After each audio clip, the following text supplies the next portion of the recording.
Welcome to Channel. Tonight we walk through a room where the air smells like warm clay and lamp oil, and the walls feel close enough to hold secrets. You can almost hear a stylus scratching, steady and patient, as if the night itself is being pressed into words. This story circles around Atrahasis, and around a divine council that might not be as unified as it sounds. Some parts are widely accepted history, like how Mesopotamian scribes copied epics onto clay tablets and stored them in temple and palace archives. Some parts are interpretation, like what the council scenes may be hinting at when the gods disagree. And some parts are calm. What if imagination, where you let the lamplight turn speeches into shadows and shadows into arguments?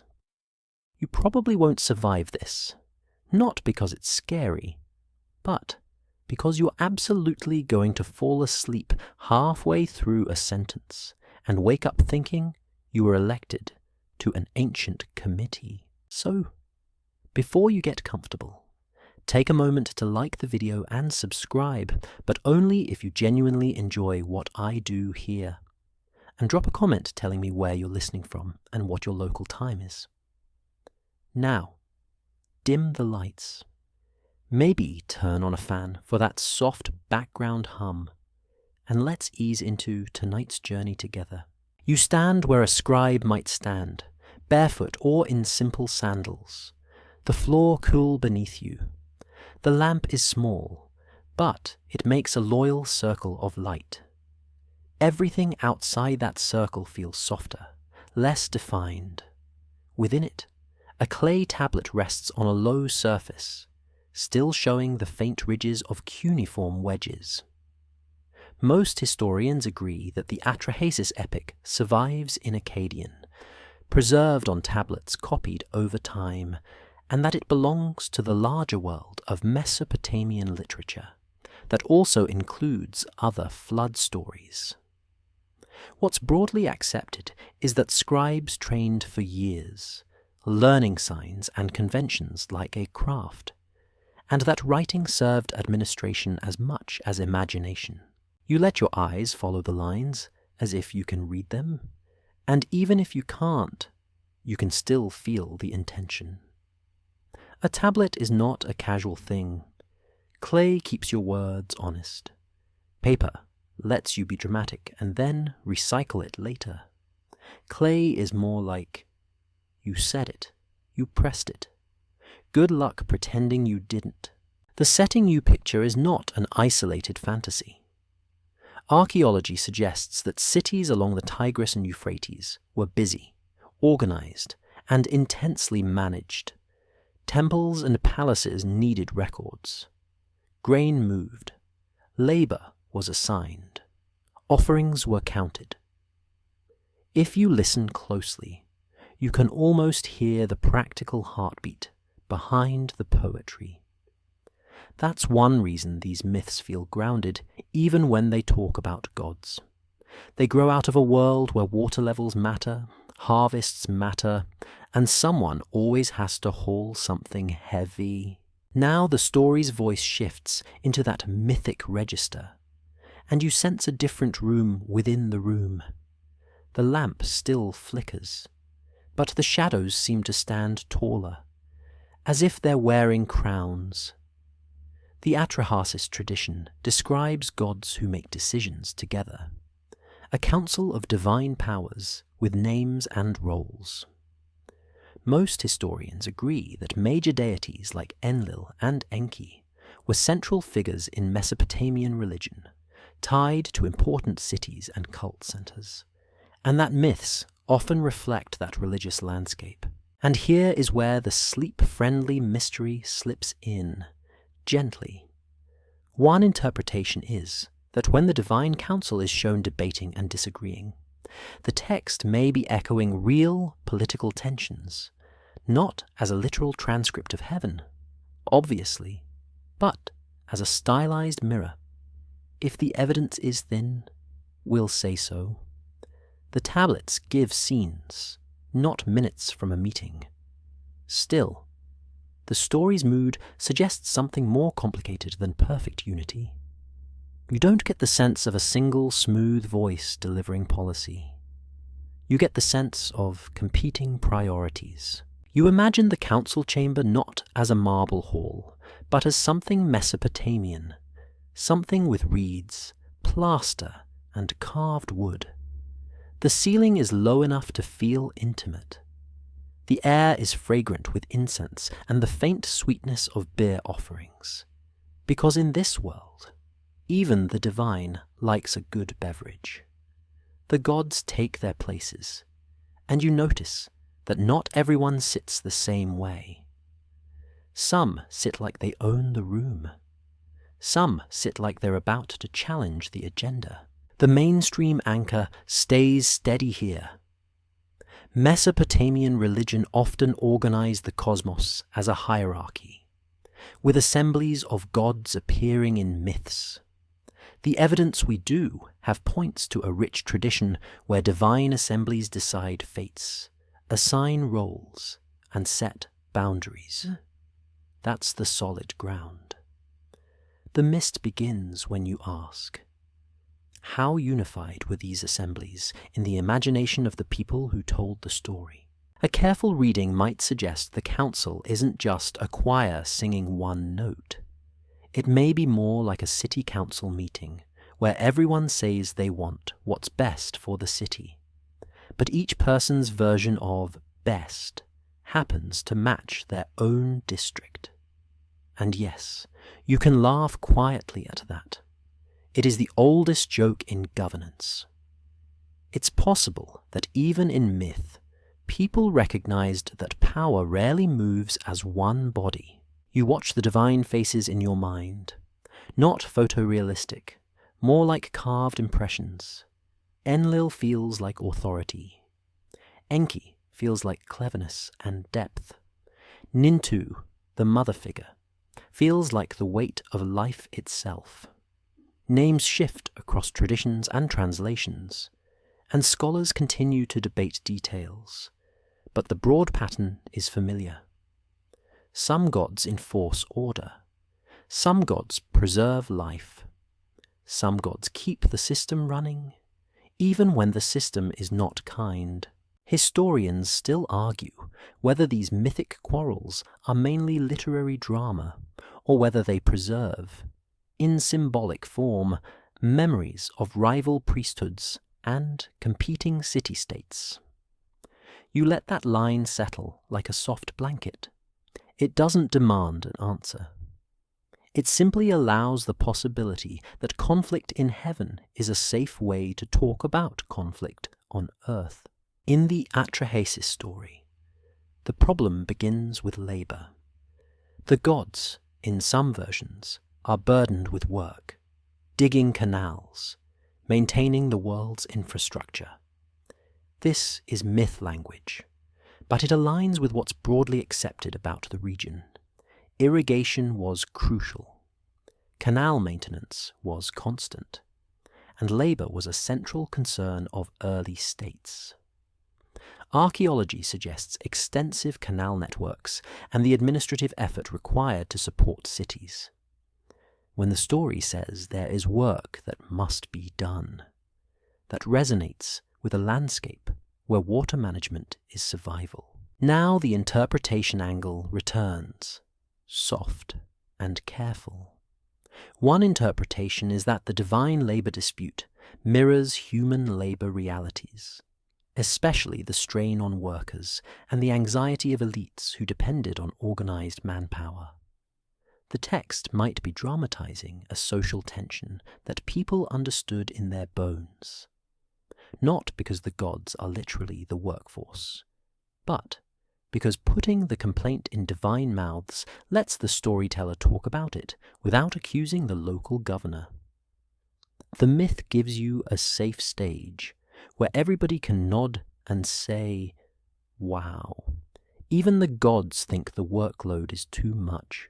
You let the council scene play out slowly. The complaint rises. The tone changes. Someone calls for action. In your imagination, It's almost polite at first, a formal statement, a ritual gesture. Then it becomes a little sharper, a little more direct, a little more. We have been doing this forever, and we are tired. Here is the cinematic what if, floating in and out like a slow breath. What if the lamplight is not just showing you the words, but hiding them too? What if the scribe knows that these lines can be read in more than one way? A prayer on the surface, a critique underneath, a story about gods, and also a story about managers, workers, and the very human wish for relief. In many Mesopotamian narratives, councils and assemblies are places where authority is negotiated. That's mainstream safe to say. The details vary, and no single text gives a complete theology. Still, the genre uses group decision-making as a dramatic engine. Someone proposes, someone objects, someone finds a compromise, someone secretly plans a workaround. You can feel how this structure entertains, but also teaches. A myth can instruct listeners about hierarchy, duty, and consequences, without sounding like a lecture. You notice the mood in the Atrahasis council is not simply celebratory. There is tension, and the tension matters. If the council were fully united, there would be no story, only a decree. But Atrahasis is a story, which means friction. The evidence we do have points to this. The text contains moments of disagreement and negotiation among divine figures. That's a documented anchor, even if interpretation of what it means stays open. You picture a moment when one voice, maybe Enlil's, pushes for a strict solution.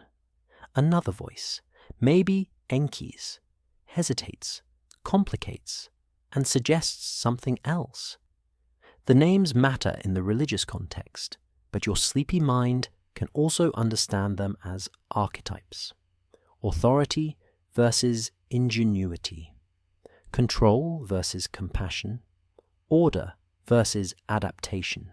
A more cautious explanation could be that the council's lack of unity is simply a literary tool, a way to create suspense and moral ambiguity. Myths love to make you wonder who is right, because wondering keeps you listening. Still, even if it is just literature, it reflects an audience that can imagine authority being contested. That alone is interesting. A society that only believed in unanimous command might not find dissent compelling. A society that lived with competing powers might. You shift your weight and let the room breathe. Outside, the city is quiet, but not empty. Somewhere. A dog sighs. Somewhere. Water moves through a channel. Somewhere. A guard mutters to himself because night shifts are always a little too long. In every millennium, you smile at the thought. Humanity has been complaining about schedules since schedules were invented. Back in the divine chamber, you notice something subtle. Not all disagreement is loud.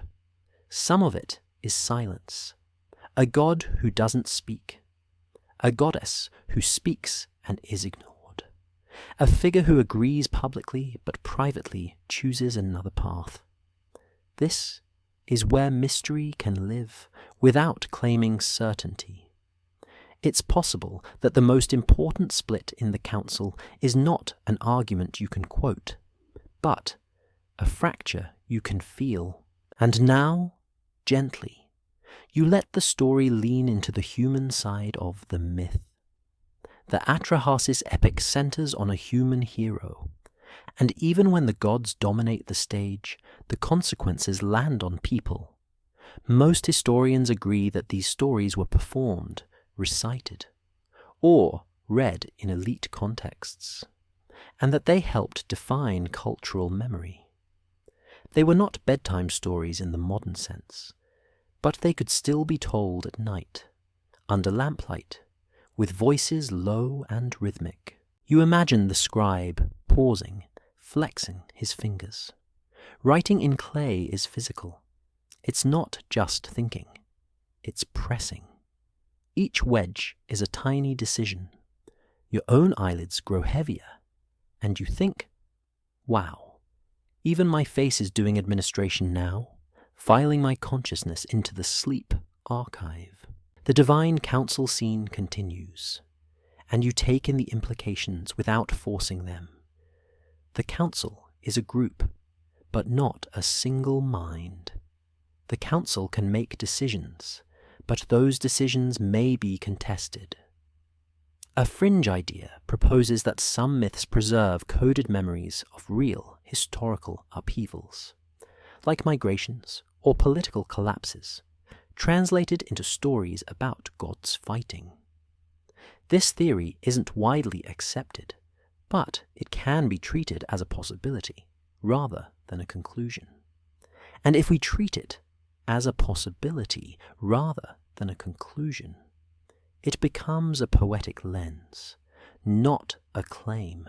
The mystery isn't in what we know, but in what we can't confirm. We're not proving anything tonight. We're following clues. The clue here is emotional texture. Atrahasis doesn't feel like a hymn to unanimous heavenly order. It feels like a story where power negotiates with itself. You let the lamplight shimmer on the tablet's surface, and you realize something calm and simple. A council that argues is familiar. It resembles courts, temples, households, and cities. It resembles the inside of a person, too. The way you can want rest and also want to stay awake for one more minute.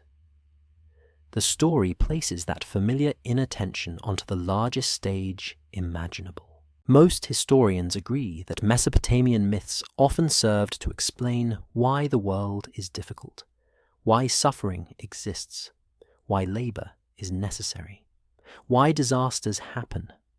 Atrahasis, in particular, belongs to that family of explanations. Yet one interpretation is that it also asks an uncomfortable question. If the gods are in charge, why do they disagree? And if they disagree, who pays the price?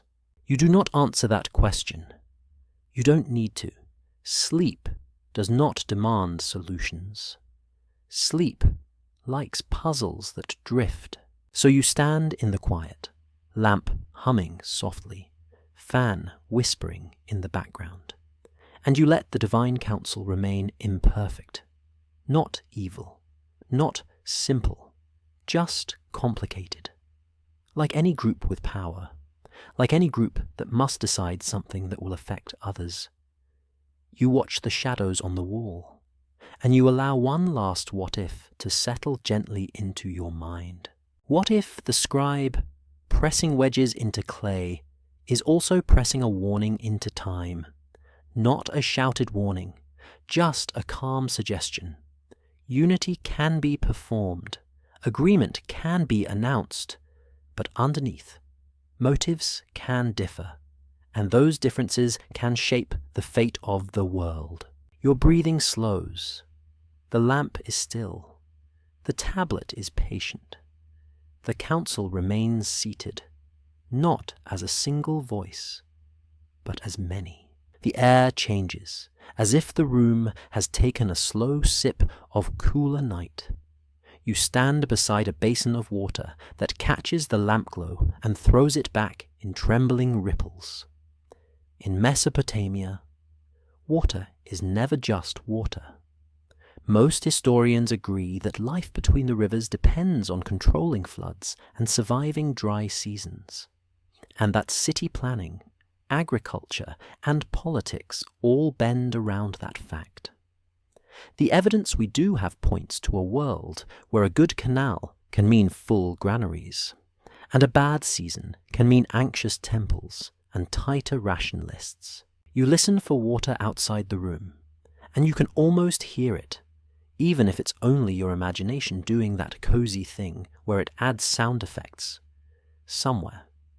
A channel gurgles. Somewhere. Reeds click together in the wind like a quiet applause for anyone who managed to keep the flow steady. Now the story's divine counsel takes on a different kind of tension. It is not only about labor. It becomes about decisions that might lead to catastrophe, and the uncomfortable idea that even gods have competing strategies. One interpretation is that the epic preserves, in myth form, the feeling of living under unpredictable conditions, where leaders must choose between harsh control and flexible adaptation. That interpretation isn't a fact, but it fits the atmosphere the text creates. The council doesn't feel like a single hand turning a single wheel. It feels like hands grabbing for the wheel at the same time. You picture the council with a new prop on the floor, a simple clay marker or a small tally stone. It represents a vote, a count, a decision that is supposed to be orderly. The divine voices rise and fall, not in screaming, but in formal insistence, like people who have practiced arguing in polite language. The tone is dangerous in a quiet way. If you have ever sat through a meeting that felt calm, but somehow made your stomach tighten, congratulations, you have achieved an ancient skill. What's broadly accepted is that Mesopotamian myths often frame cosmic events as the result of divine deliberation. That is part of how the culture gave meaning to suffering and change. Yet a careful reading might suggest that the deliberation is not always harmonious. The text hints at factions, not necessarily labelled, but implied through who pushes for what. If the evidence is thin, we'll say so. The tablets do not label teams with matching uniforms. Still, you can feel a social reality behind the drama. In any system with multiple powerful players, agreement is negotiated, not assumed. You move closer to the tablet in your mind, and you focus on the human problem underneath the god talk. Mesopotamian cities depended on predictable cycles, and people feared both drought and flood. Archaeology suggests that settlements rose and fell with shifting river paths and environmental stress, and that communities adapted when they could. A more cautious explanation could be that flood stories are not one-to-one memories of a single event, but narrative containers that hold many experiences of ruin and survival.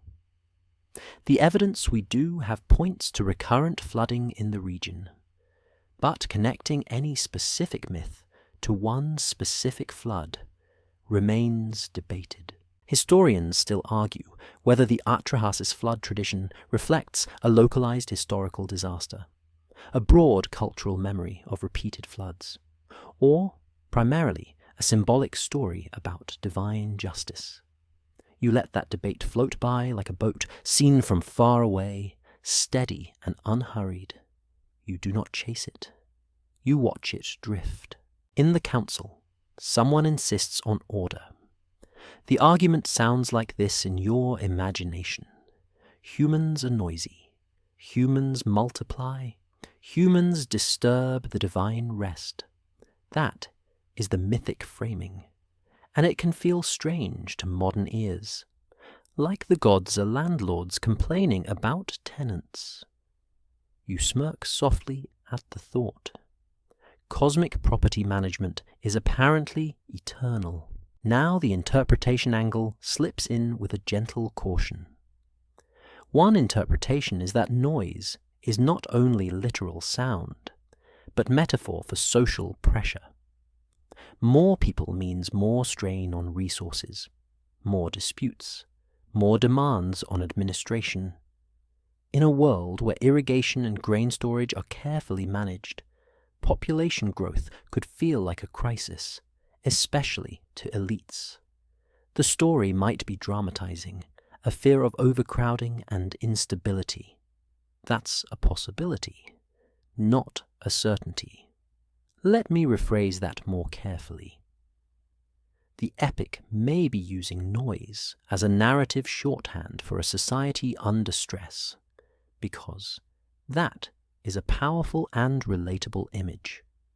You imagine the gods weighing options the way city officials might: restrict growth, impose hardship, force compliance, or find another way. The council's lack of unity becomes clearer in the way solutions are proposed. Some are blunt, some are cunning, some sound righteous, some sound exhausted. The evidence we do have points to ancient societies using ritual, law, and hierarchy to manage crisis. In myth, crisis management becomes divine policy. And here comes the cinematic what if. What if you are standing at the edge of that policy table, watching a decision take shape that will ripple down into storms, sickness, and scarcity?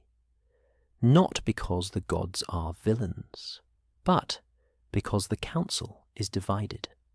And division makes outcomes messy. You step outside into a courtyard in your imagination because the room feels too close for a moment. The night air is cooler. There is a faint scent of damp earth. Somewhere. A date palm creaks. You look up and see a sky that feels huge. The kind of sky that makes you understand why people once imagined gods overhead. Stars glitter like bits of crushed shell in dark water. In this courtyard, you think about the human side again, because the epic is not only about gods bickering, it is about a man, Atrahasis, whose name is often translated as exceedingly wise. Most historians agree that heroic figures in Mesopotamian literature are often defined by piety and cleverness, and that their survival frequently depends on divine favor. What's broadly accepted is that these stories explore the tension between human vulnerability and divine power. But divine favor is not a single stream. That is the key to tonight's theme. The council is not united, so favor can come from one side even when another side intends harm. One interpretation is that this split creates a moral complexity. The story uses to hold your attention and to explore competing visions of justice. A more cautious explanation could be that it simply reflects multiple traditions layered together, with different regional theologies stitched into one narrative. Scholars continue to debate how these texts evolved, copied, and combined over centuries. You drift back toward the inner chamber. The lamp is still burning. You notice a new detail now: a small basket of reeds or a coil of rope. Ordinary objects, the kind that show up in real life and also in myths, because myths borrow what people know. The rope smells like plant fiber, dry and clean. The reeds smell like river edges. You breathe in, and your shoulders loosen. The council's debate turns toward measures that feel like warnings. In some versions of the tradition, disasters are sent in stages, as if the council is testing solutions. The evidence we do have points to the text describing a sequence of hardships. Here is the interpretive angle. One interpretation is that the escalating pattern resembles the way real crises can unfold. First, a bad harvest, then disease, then famine. Not necessarily in that exact order in history, but in the way memory compresses hardship into a rising ladder. This is suggestive, not conclusive. It is a narrative rhythm that matches how fear builds in a community. And the cinematic what if arrives like a soft drumbeat. What if each decree from the council is not only punishment, but negotiation? A faction pushing harsh measures, another faction quietly undermining them. You can imagine a god whispering to a human, offering instructions that bend the rules without openly breaking them. In that whisper, the council's disunity becomes a lifeline. A fringe idea proposes that some ancient flood narratives encode astronomical cycles or encoded calendars, and that council debates might symbolically represent natural forces. This theory isn't widely accepted, but it can be mentioned as a curiosity because people love to look for patterns. If we treat it as a possibility rather than a conclusion, it becomes a way to appreciate how myths invite layered readings. You do not need to believe the fringe idea to enjoy the way it adds texture to the night. You feel yourself getting sleepier, and your brain tries to turn the divine council into something familiar. Like a modern committee, your mind wants to hand them name tags and a PowerPoint presentation titled Humanity, Options for Noise Reduction. You almost laugh. You imagine Enlil pointing at a clay chart with a stylus like a manager who is very serious about metrics. Then you let that image dissolve back into something ancient and dignified, because the night likes dignity, and laughter is allowed, but only in small, gentle doses. Now the story develops in a new direction. The council's conflict is not only about humans, it is also about authority itself. Who has the right to decide? Who can veto? Who can secretly assist? Most historians agree that Mesopotamian myths frequently portray a high god with executive power, but they also show other deities with significant influence. The evidence we do have points to a pantheon that is structured yet dynamic, with relationships that can be cooperative or tense. A careful reading might suggest the epic is exploring the anxiety of living under layered authority. In a city, you answer to your household head, your supervisor, your temple obligations, your governor, your king. In the cosmos, you answer to gods. If the gods are not united, then the rules can shift depending on which voice is louder at the moment. That is unsettling, but also narratively rich. It explains why a wise human must be alert, humble, and ready to adapt. You imagine Atrahasis, not yet building anything, not yet in dramatic action, but simply listening. Listening for omens, listening for rumors, listening for that subtle change in the air that suggests the world is about to tilt. He's wise because he pays attention. That is a mainstream safe reading of wisdom in ancient literature. Wisdom is not only knowledge, it is sensitivity to signs. The night grows quieter. The lamp makes a small sound as oil feeds flame. Your fan hums. Your breathing slows. You remain near the council chamber, hearing the last murmurs of debate. The mystery isn't in what we know, but in what we can't confirm. The council's unity is not guaranteed. The story suggests fractures, and those fractures create the space where survival might be possible. Some parts are documented, some are interpretation, and some are gentle imagination. You keep the solid ground separate from the mist. The solid ground is this. People lived with water anxiety, wrote stories about divine decisions, and preserved texts that show gods in conversation and conflict. The mist is what those conflicts meant to the original audience, and whether they were thinking about politics, ecology, morality, or all of it at once. You let that mist be soft, you let it be sleep. You step into a worksite that feels both sacred and painfully practical. The ground is packed earth, slightly damp, and it holds the imprint of countless feet. In the near distance, a canal edge glints faintly under starlight, and the air smells like river mud and crushed reeds.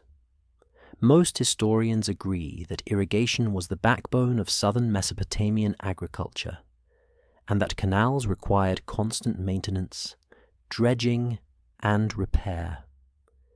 The evidence we do have points to organized labor being essential for keeping cities alive, because if water stops behaving, everything else starts arguing.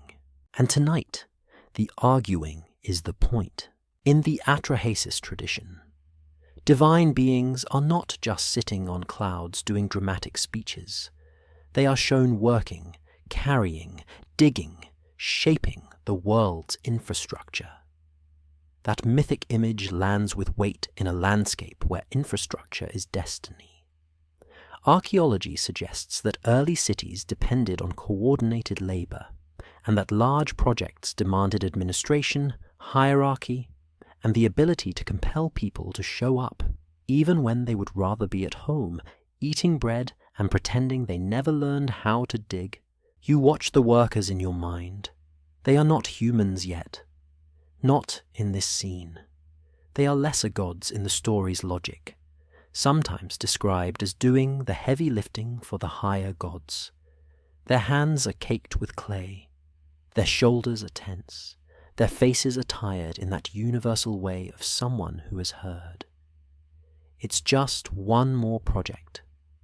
For the last 10 years. A careful reading might suggest that the myth is borrowing a very human dynamic and dressing it in divine clothing. The problem is not only work, it is unfair work.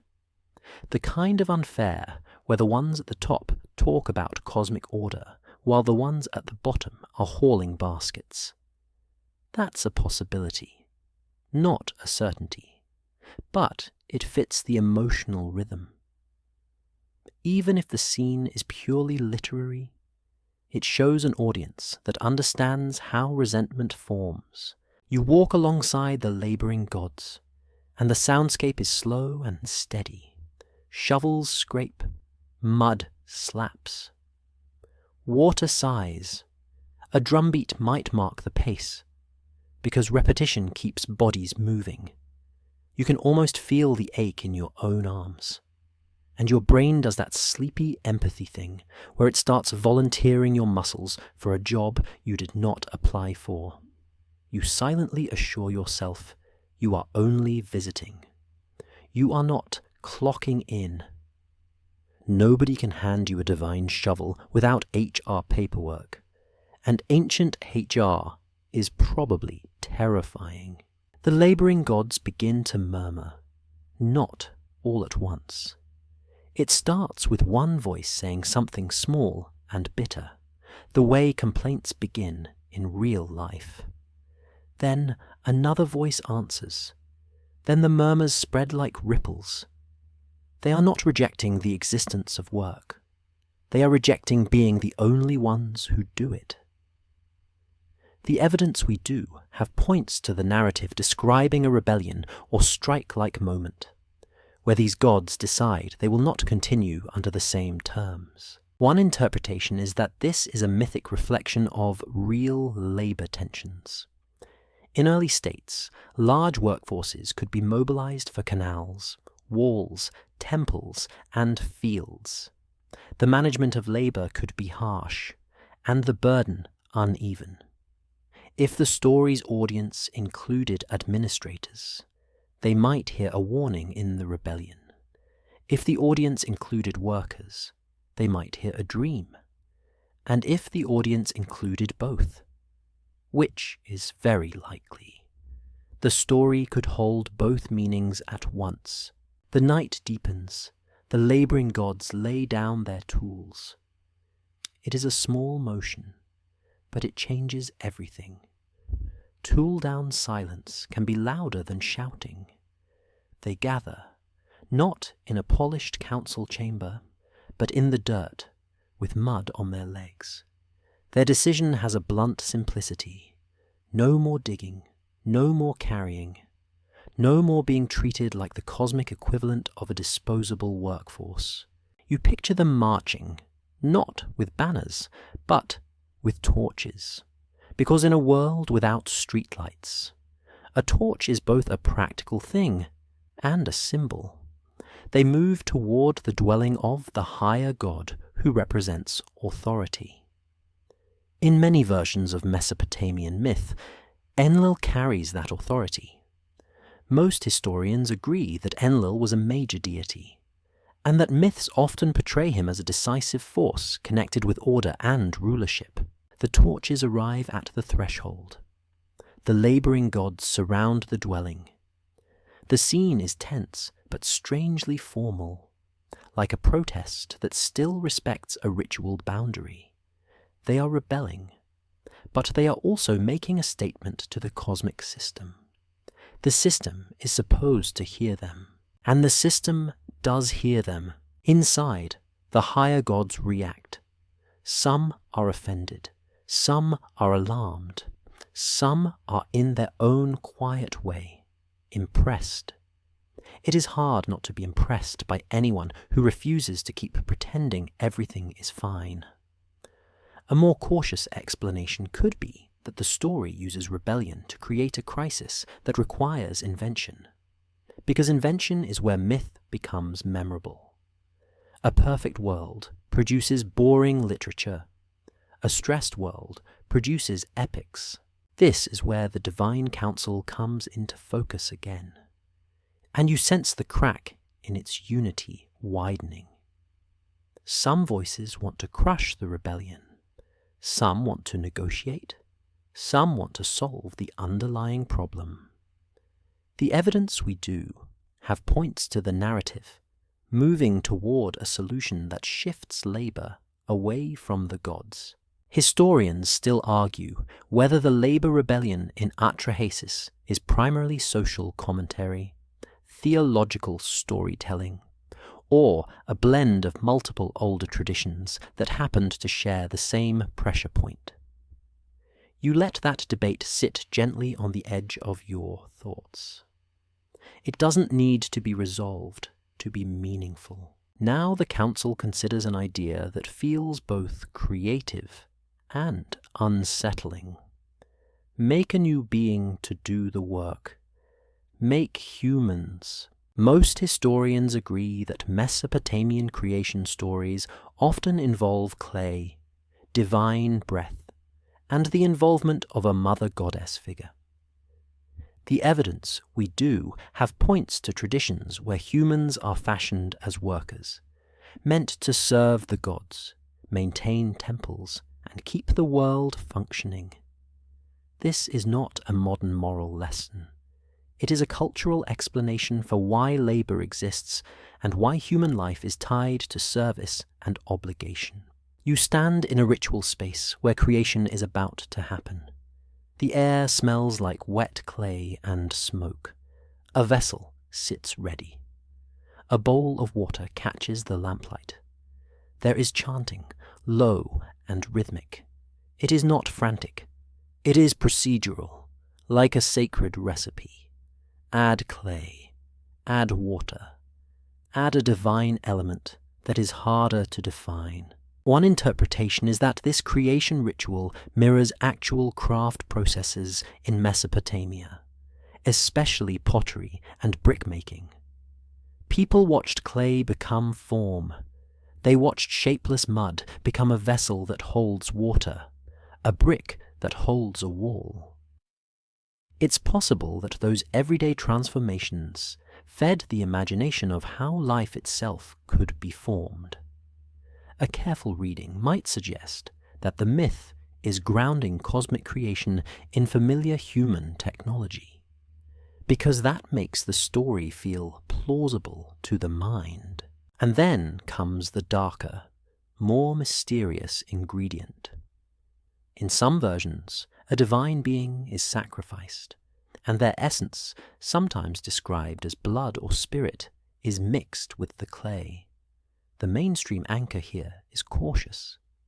The text traditions include this motif, but details vary across tablets and reconstructions, and scholars debate exactly how to interpret the sacrificial element. The evidence we do have points to the theme of combining earth and divinity to create humans, a mixture of the low and the high. A more cautious explanation could be that the sacrificial element is symbolic, a way to explain why humans have both mortal weakness and a spark of something more. It might also explain why humans can think, speak, plan, and sometimes rebel, because they carry a trace of divine agency. That's an interpretation, not a certainty. You watch the mother goddess figure, often called Nintu or related names in different traditions, take a central role. Most historians agree that mother goddess imagery is prominent in Mesopotamian religion, associated with birth and creation. In the story's logic, she is not only a nurturing figure, she is an organizer of life, a manager of beginnings. If Enlil is policy, she is production. And this is where you allow yourself a tiny, sleepy joke, because the scene has the vibe of a cosmic workshop. You imagine a sign hanging over the ritual space that says, "New humans, now hiring," and the fine print says, "Benefits include breathing and occasional bread." You let the joke dissolve quickly into the chanting again, because the night prefers humor that tiptoes. The ritual continues. Forms are shaped. A number is chosen, sometimes 7 and 7 in certain traditions, because ancient stories love meaningful numbers. The chanting keeps time. The clay figures are formed with care, not like toys, but like beings meant to carry responsibility. The council watches, and you can almost feel the different attitudes in the room. Some are relieved, some are curious, some are wary, as if they suspect the solution will create new problems. One interpretation is that the council's lack of unity is present even here. Creating humans is a compromise, and compromises often satisfy nobody completely. The high gods want rest and order. The laboring gods want relief and fairness. The mother goddess wants life to be shaped with dignity. Another god, associated with wisdom and the deep waters, may be looking ahead, seeing consequences. It's possible that the myth uses these different divine temperaments to explore the price of solving one crisis by introducing another. The clay figures receive breath. The moment is quiet, not fireworks, not thunder, just the soft transition from object to person. In your imagination, you hear the first inhale, gentle and surprised, like someone waking from a long nap and realizing they are responsible for the entire world now. That is also you, by the way. Every morning, you blink, you inhale, and the day hands you a list of tasks like it's normal. Now, the new development in the story is not simply that humans exist. It is that the divine labor conflict has been redirected. The laboring gods step back. The heavy work is reassigned. The council's immediate crisis is solved. But the atmosphere does not feel like celebration. It feels like tension relocated.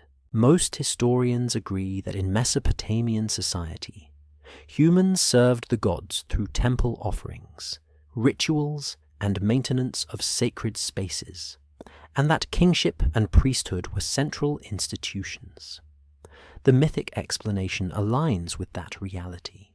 Humans are made to work, to feed the gods through offerings, to keep the cosmic household running. A careful reading might suggest that the story is also quietly critiquing the logic of exploitation, not by condemning it outright, but by showing that the system depends on shifting burdens downward. This is suggestive, not conclusive. The text does not deliver modern political theory. It delivers a mythic drama where the solution to divine exhaustion is human obligation. You feel the weight of that, and because this is a sleep story, you let the weight be steady rather than sharp. You do not panic. You do not moralize. You simply notice. The myth presents a world where power negotiates with itself and resolves conflict by creating a class that will carry the load. And then, quietly, the mystery layer slips in again. What if the divine council is not only a set of gods, but a way of talking about forces within society, authority, labor, craft, birth, wisdom? Each force has a voice. Each voice wants something. The council is not united because life is not united. The mystery isn't in what we know, but in what we can't confirm. We're not proving anything tonight. We're following clues. A fringe idea proposes that the laboring gods are a coded memory of an older population group, absorbed into a newer social order, their rebellion reimagined as divine drama. This theory isn't widely accepted, and evidence for that kind of one-to-one mapping is thin. If we treat it as a possibility rather than a conclusion, it becomes another lens that shows how myths can carry layered meanings without being literal history. You look at the humans in your imagination, newly formed, blinking into lamplight. Their first task is not heroic adventure. It is work. There is something almost tender and almost tragic in that. The mother goddess has made life, and life immediately has a schedule. Again, very relatable. Somewhere in the distance, you can practically hear a cosmic supervisor saying, "Welcome aboard, here is your canal." You let your eyelids grow heavier. The chanting fades to a hum. The smell of wet clay becomes comforting. You breathe in, slow, as if you are made of earth and breath too. The divine council sits with its solution. The laboring gods rest. The humans begin their long relationship with duty. And you, listening in the dark, let the scene soften at the edges, like clay, smoothing under gentle fingers. You walk into a temple courtyard where the stones feel warm from the day and slowly give up their heat into the night. A bowl of water sits near the entrance, and someone has scattered a pinch of incense on coals, so the air carries a sweet, smoky thread that moves through your nose and into your chest like a calming hand. Most historians agree that Mesopotamian gods were tied to cities and temples, and that worship involved offerings, hymns, and ritual care. The evidence we do have points to religion being woven into administration and daily life, not separated from it. Because in a place where rivers decide your future, you do not ignore the powers you believe guide the rivers.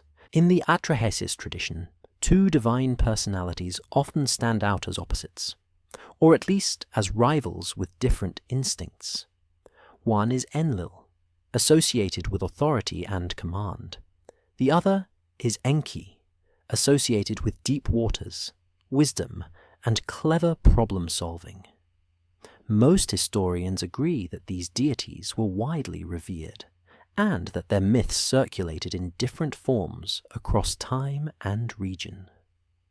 What's broadly accepted is that stories about them reflect a pantheon that is both structured and lively, with relationships that can be cooperative in one moment and strained in the next.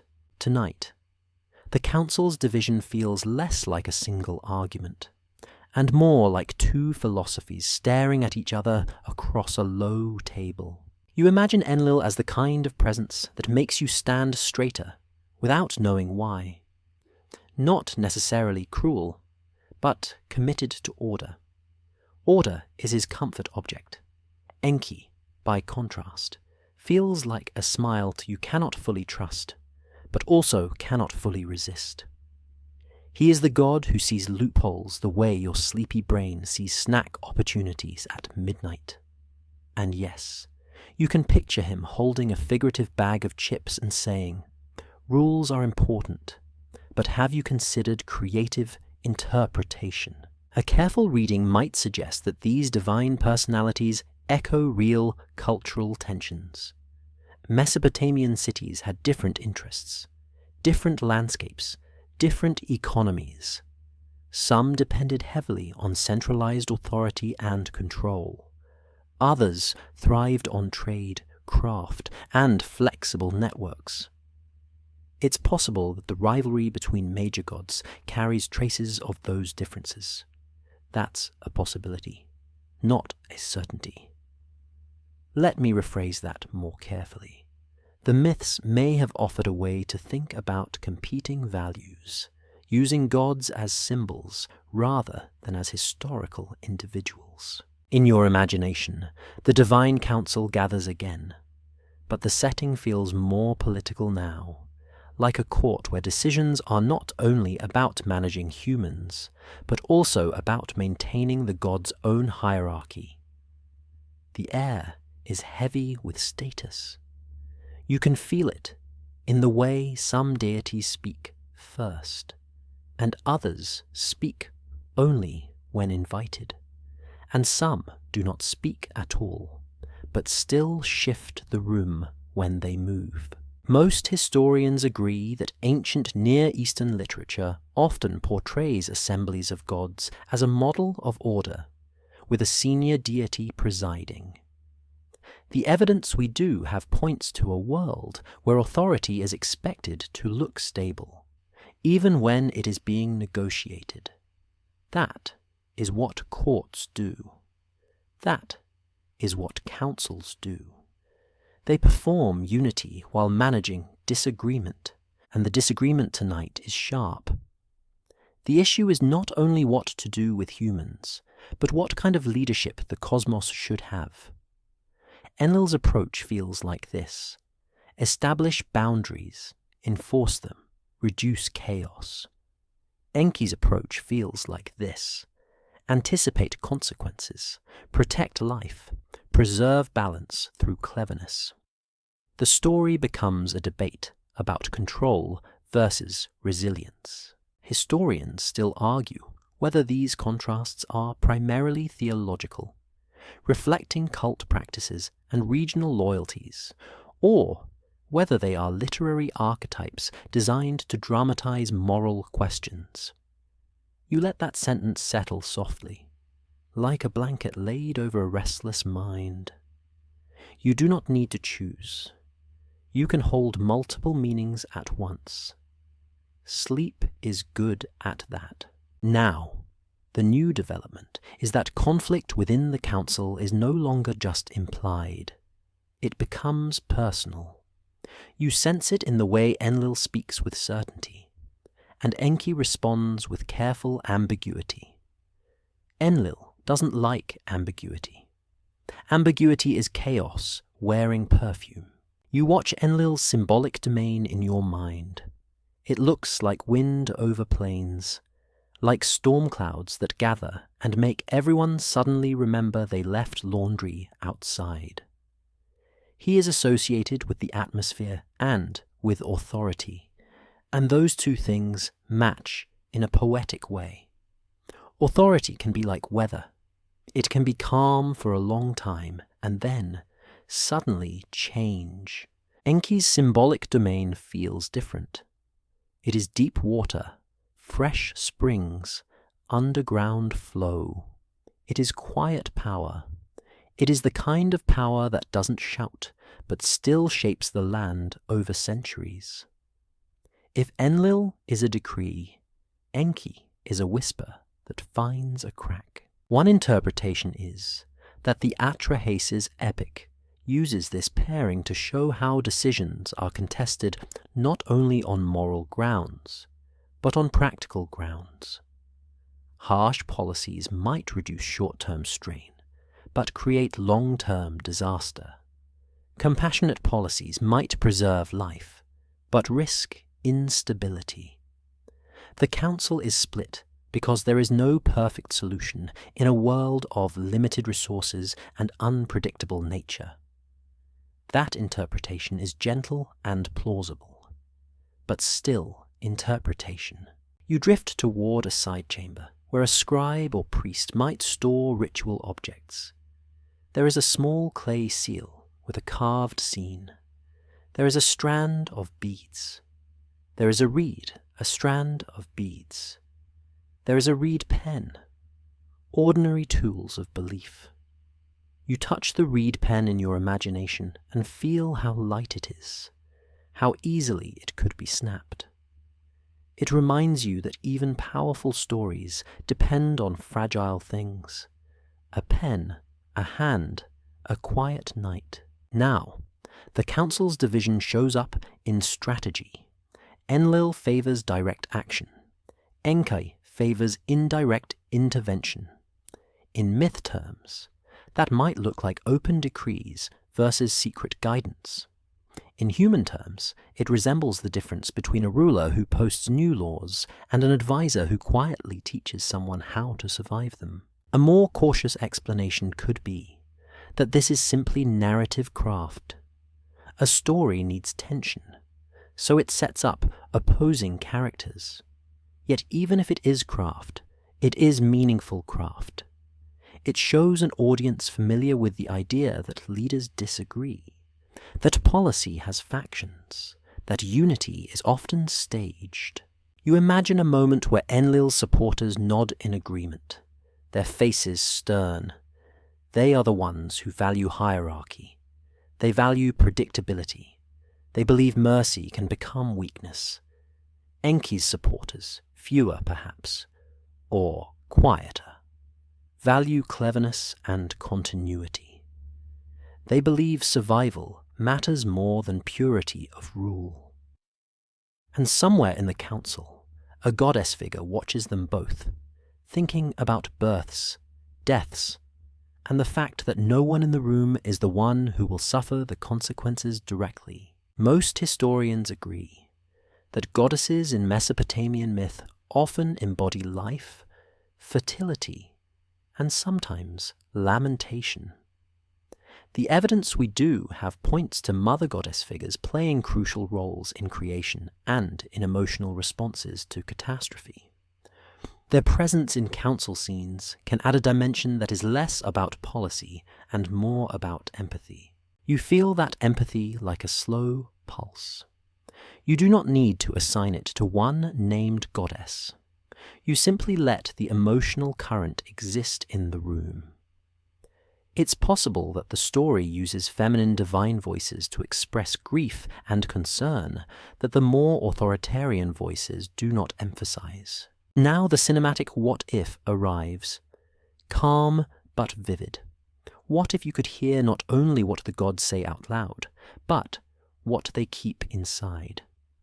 Enlil might feel genuine fear of disorder, not just anger.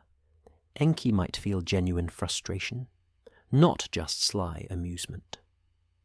The council's division might not be about good versus evil, but about incompatible priorities. A fringe idea proposes that divine rivalries sometimes preserve older myths of competing tribes or shifting political alliances, transformed into a cosmic drama over time. This theory isn't widely accepted as a precise map, because evidence rarely lets you draw straight lines from myth to specific events. Still, if we treat it as a possibility rather than a conclusion. It helps you see how stories can absorb layers of history and identity. You let your gaze wander to the night sky again.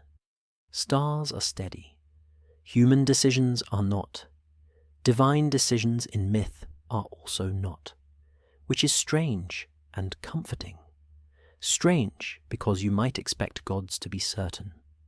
Comforting because uncertainty is familiar. If even the cosmos debates, then your own indecision about whether to sleep on your left side or right side feels less embarrassing. You make a tiny mental note that in ancient times, even the gods probably turned their pillows over to the cool side. Now, the council moves toward a tense compromise, not a full agreement, but a decision that can be announced as unity. That performance of unity matters. Most historians agree that ancient kingship and temple authority relied on public rituals and proclamations to present stability. In myth, the gods do the same. They present a single outcome, even if the conversation behind it was jagged. A careful reading might suggest that this is the heart of the epic's realism. The council is not united, but it must act as if it is. That is how authority survives. That is how systems keep functioning. And that is also how resistance and compassion can hide in the gaps. You feel Enki's presence shift, as if he is already thinking about how to protect a favored human without openly breaking the council's decision. This is suggestive, not conclusive, but it fits the way myths often portray him. Enki is the god of workaround, the divine embodiment of, technically, I didn't violate the letter of the rule, Enlil. Meanwhile, feels satisfied that order has been asserted. But satisfaction in myth is rarely permanent. The atmosphere in the council is like a room after a tense vote. People stand. They adjust their robes. They avoid each other's eyes. They say polite words that mean nothing. The meeting ends, but the conflict does not disappear. It becomes quieter, which can be even more dangerous. The mystery isn't in what we know, but in what we can't confirm. We're not proving anything tonight. We're following clues. The clue here is that the Atrahasis story seems to understand power as contested. Even heaven has factions. Even divine law can be bent by someone with enough cleverness and enough concern. You take a slow breath. Incense curls upward. The courtyard stones continue releasing their warmth. The world feels old and close and calm. You can almost hear, far away, the soft churn of water in a canal, indifferent to councils and debates. Water does what it does. People build stories to explain it. Gods argue in those stories. And you, listening in the dark, drift closer to sleep, carrying the gentle awareness that unity is often a mask, and the real drama lives underneath. You find yourself in a narrow street, where the night air was cooler and smells faintly of baked brick and barley. A door stands open just enough to let lamplight spill onto the ground like honey. Somewhere nearby, a hearth pops softly, and the sound is so domestic, it almost makes the cosmos feel manageable. Most historians agree that Mesopotamian cities were dense, with houses clustered along lanes, and that daily life revolved around grain, water, family, and temple obligations. The evidence we do have points to a society where disaster was not an abstract idea, but a recurring possibility that could turn routine into desperation. Tonight, the story develops into the part that always makes you swallow a little, even when you are half asleep.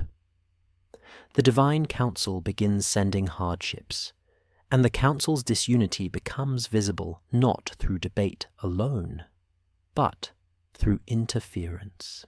In the Atrahasis tradition, a sequence of calamities appears, sometimes described as plague, famine, and drought. Details vary by tablet and reconstruction, but the overall pattern is clear enough to talk about cautiously.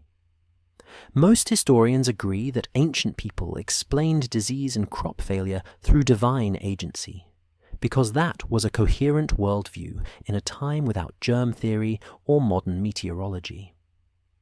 What's broadly accepted is that ritual responses, prayers, and offerings were common ways to seek relief. You walk through the city in your imagination and sense a change in the atmosphere.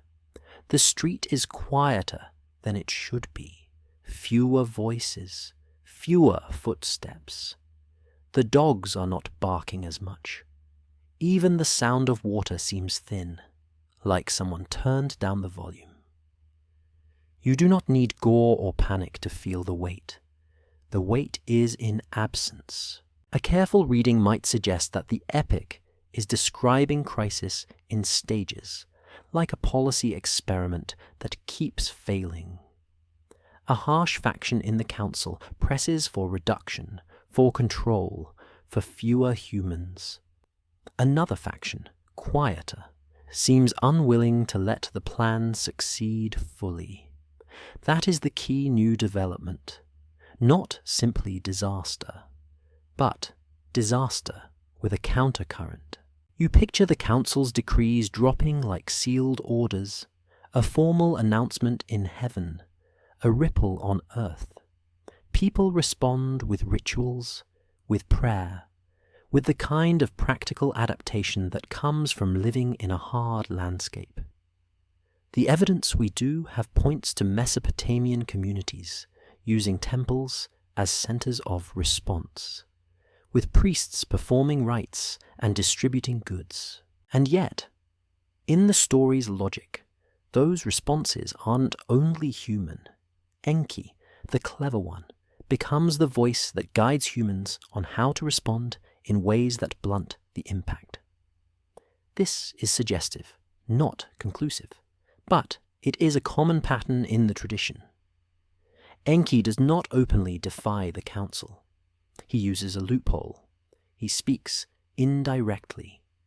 He instructs someone to pray to a different deity, or to change behavior in a way that shifts outcomes. One interpretation is that the epic is exploring a moral puzzle. Is it justice to wipe out life because it is inconvenient? Is mercy still mercy if it is secret?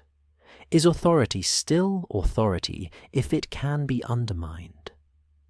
These are questions the story raises without answering neatly, because neat answers are not very ancient.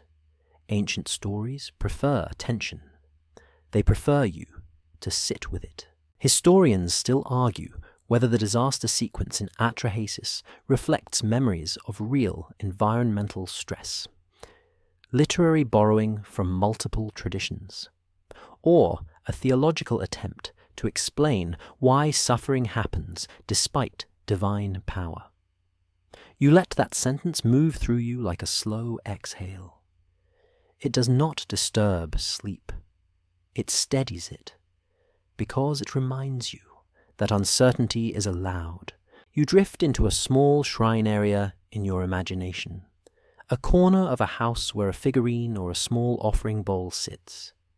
Someone has placed bread there, or dates, or a small cup of beer. It is simple, sincere.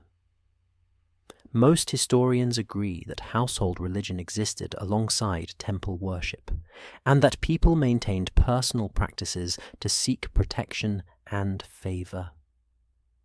The evidence we do have points to a religious life that was intimate as well as public. Now the story's disunity becomes almost playful in its strategy, in a darkly clever way. The strict faction sends trouble. The compassionate faction shows humans how to redirect their pleas. It is like watching two chess players who both care deeply about the board. But, for different reasons, one wants the game to end quickly. One wants the game to keep going. A more cautious explanation could be that this pattern is a narrative device to show Enki's character as a protector and trickster. Still, the device is meaningful. It shows that the divine council is not a single will. The cosmos contains disagreement, and the disagreement creates space for human survival. You imagine the human hero, Atrahasis, becoming more important now. He is not just a name.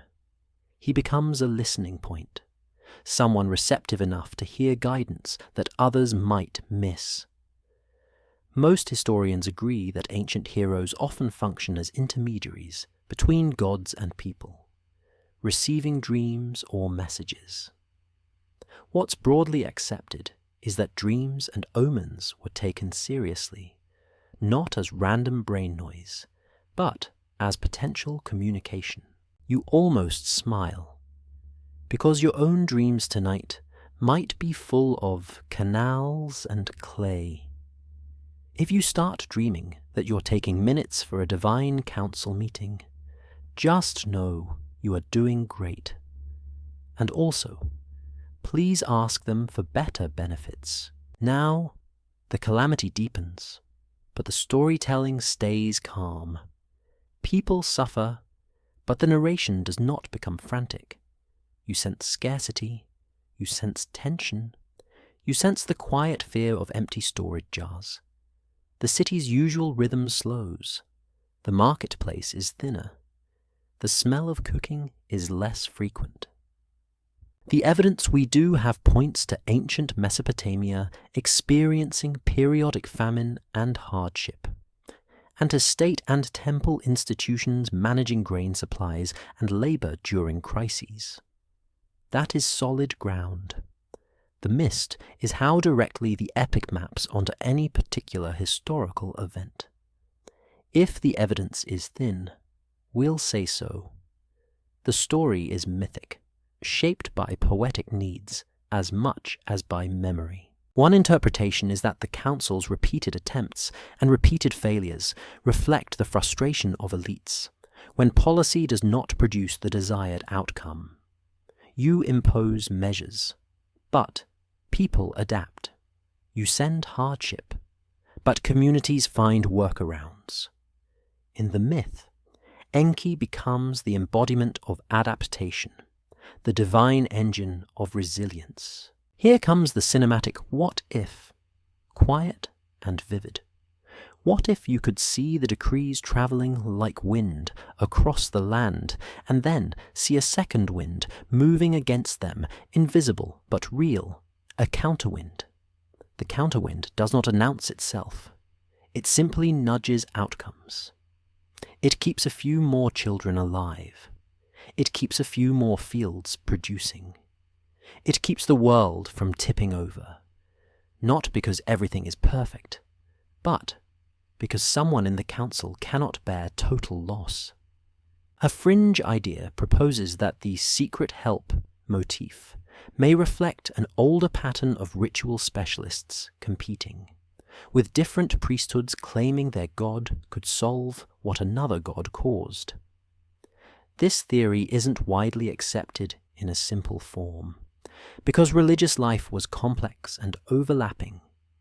Still, if we treat it as a possibility rather than a conclusion, it suggests that myths can preserve the feeling of competing spiritual solutions in a crowded pantheon. You walk to the edge of the city in your imagination and look out across fields that stretch into darkness. The canals cut lines through the land. The stars above look indifferent. But the story insists that someone's paying attention, even if the attention is conflicted. Now the council reaches a point where patience runs thin. The strict faction sees that incremental hardship is not achieving its aim. The compassionate faction keeps finding ways to soften the blows. The meeting in heaven becomes less about policy and more about irritation. Authority does not like being quietly thwarted, even divine authority. Apparently, has that same vibe as a manager who realizes someone keeps fixing the printer without filing a ticket. You can sense Enlil's frustration as a tightening in the air, like pressure before a storm. Enki's response is not open defiance. It is careful. It is coded. It is the art of helping without giving the other side proof. A careful reading might suggest that this is the epic's central drama, not flood versus survival yet, but control versus compassion inside the divine system itself. The story is asking you to watch two forms of power compete. One power acts publicly through decrees. The other acts privately through guidance. Both are divine. Both claim legitimacy. Most historians agree that Mesopotamian myths often show gods bound by certain rules and oaths, even as they maneuver within them. The evidence we do have points to oaths being a major concept in ancient law and religion, and to the idea that even powerful beings are constrained by agreements. That brings a new flavor of tension. If the council makes an oath, it creates a structure. Enki must navigate.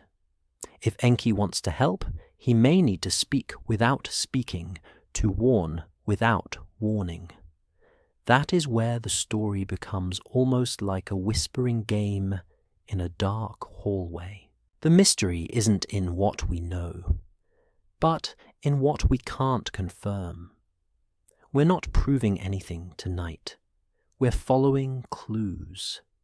And the clue here is that the epic seems fascinated by the idea that mercy can be subversive, and that strict justice can be self-defeating. You return to the small shrine corner where the offering bowl sits. The bread is stale now, but still meaningful. The lamp flickers. Your eyelids feel heavy. You can imagine Atrahasis listening to a dream, waking with instructions that sound odd, but urgent. Not a dramatic prophecy shouted from a mountaintop, just a quiet nudge, like someone tapping your shoulder in the night and saying, "Please do this, and do it carefully." You let your breathing slow, the city's sounds soften, the council's voices fade into distant murmurs. The sense of disunity remains, not as chaos, but as the subtle fact that the universe, in this story, contains argument. And argument, strangely, is what keeps the world from ending too soon. You stand in a quiet birthroom that feels both ordinary and holy. A woven mat covers the floor. A small oil lamp trembles in the corner, and its light makes the walls look softer than they are. The air smells like warm water, crushed herbs, and a faint trace of smoke, as if someone has tried to purify the space with incense and hope. Most historians agree that childbirth and fertility were central concerns in ancient Mesopotamia, and that goddesses connected to birth were deeply significant in ritual life. The evidence we do have points to prayers, charms, and offerings being used to seek protection, because birth is joy and risk at the same time. In the Atrahasis tradition, a mother goddess figure often enters the story not as decoration, but as a decision-maker and a witness. Names can vary across versions, but the role is recognizable. She is the one who shapes life, counts it, and feels its cost. What's broadly accepted is that Mesopotamian myths regularly assign goddesses the work of creation and the emotion of lamentation. as if the cosmos needs someone who can do both, make life and grieve for it. Tonight, the divine council's disunity takes on a new tone. It is no longer only a debate about management, policy, and control. It becomes a debate about what it means to create something and then destroy it. And the one who feels that most sharply is the goddess who has hands in the clay. You watch her move through the room in your imagination. Her presence is steady, not loud. She touches a bowl, checks the water, adjusts a cloth, and everything about her says, "Life is not a concept to me. It is a practice." Most historians agree that ancient medical and ritual knowledge existed side by side, with midwifery and religious practice intertwined. The evidence we do have points to a world where caring for bodies was both practical and spiritual. Now the story shifts into a council scene that feels heavier, because it is no longer abstract. The goddess speaks, or at least her emotion fills the narrative. She sees humans not as noise, not as a problem to solve, but as lives that arrive crying, that learn to speak, that hold bread in small hands, that fall asleep in corners. If you are listening in the dark, you can almost feel that tenderness in your own chest. One interpretation is that her sorrow signals dissent within the divine council, not necessarily dissent in the form of a vote or a shouted objection, but dissent as a moral resistance. If the council is leaning toward harsher measures, her grief becomes an argument without being a speech. That's a possibility, not a certainty. Let me rephrase that more carefully. The epic may be using her sorrow to show that not all divine voices share the same priorities, and that creation carries responsibility, even in myth. You walk outside the birthroom into a small courtyard, because the air inside feels thick with emotion. The night is cool. Somewhere, a jar of water sweats quietly in the corner, and you can hear a drip, slow and steady. That drip feels like time itself. You look up, and the sky is clear, and the stars are indifferent in the way stars always are. Yet the story insists that someone up there is not indifferent at all. The goddess returns to the center of your attention, and you begin to notice a pattern. When male authority figures in myth argue, they argue about order. When mother figures in myth speak, they often speak about consequence. This is not a rule of history, just a narrative tendency that appears in many traditions. A careful reading might suggest that Atrahasis is using a mother goddess to introduce a cost-benefit analysis that includes feelings, not only outcomes. And yes, your sleepy brain tries to modernize it, because it cannot help itself.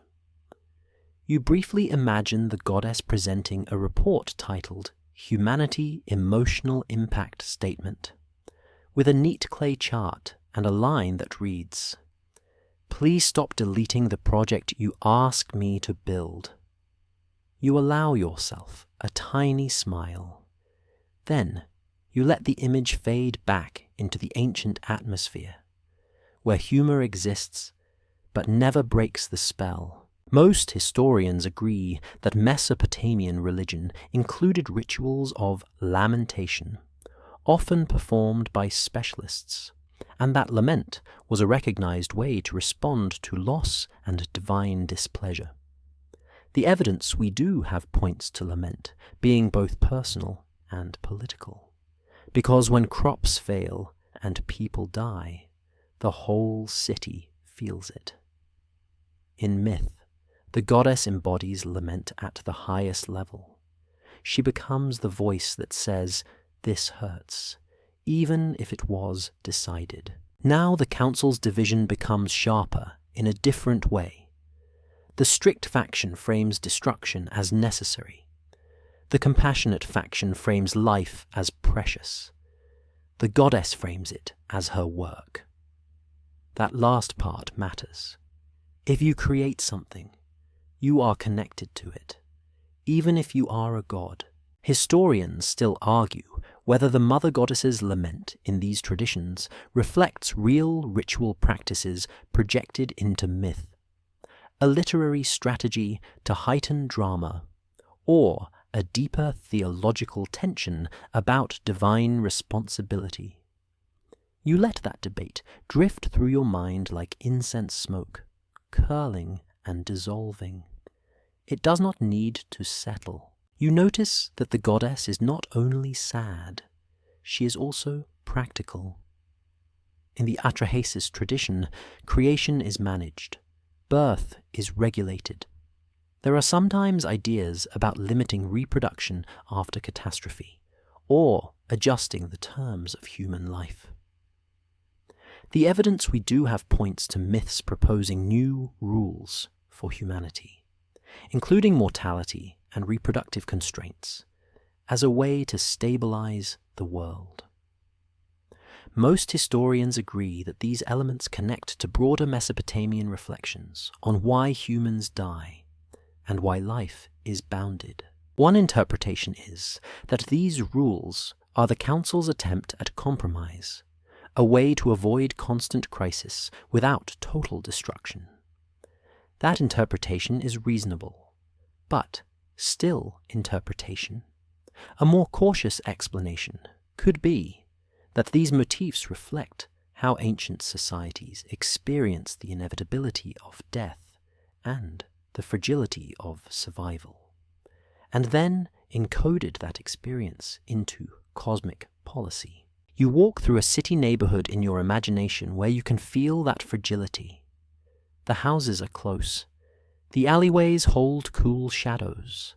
A woman pours water into a small bowl. A man repairs a reed fence. A child drags a toy that looks like a tiny cart. Nothing here feels like an abstract population problem. It feels like life. The goddess watches this life in your mind, and her sorrow becomes a kind of protest. Not a rebellion like the labor dispute earlier in the mythic logic, but a refusal to let destruction be described as tidy. She will not let the council call it necessary, without also calling it painful. The narrative gives you a sense that her voice might be heard, but not fully obeyed. That's where the council's disunity becomes painful. It is not a balanced debate where everyone compromises. It is a situation where power leans one way and grief leans another. A fringe idea proposes that the prominence of Mother Goddess lament across Mesopotamian myths preserves echoes of older, perhaps more goddess-centered religious layers that later coexisted with stronger male deity hierarchies. This theory isn't widely accepted in any simple form, because religious change is complicated and evidence is patchy. If we treat it as a possibility rather than a conclusion, it simply reminds you that pantheons evolve and that stories can preserve older feelings, even when the official order shifts. You step back into the birthroom again, and the lamp has burned lower. The flame is smaller, more intimate. The goddess's hands are near the clay in your imagination, and you can almost hear the soft sound of shaping. A human life is being treated like a crafted thing, which is both beautiful and unsettling. Beautiful because it means intention. Unsettling because it suggests life can also be unmade by decision. Most historians agree that clay imagery in Mesopotamian creation traditions is common, and that humans are often described as formed from earth with divine involvement.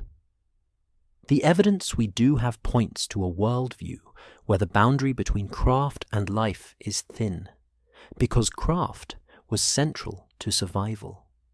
Bricks built walls, pots stored grain, clay tablets stored memory.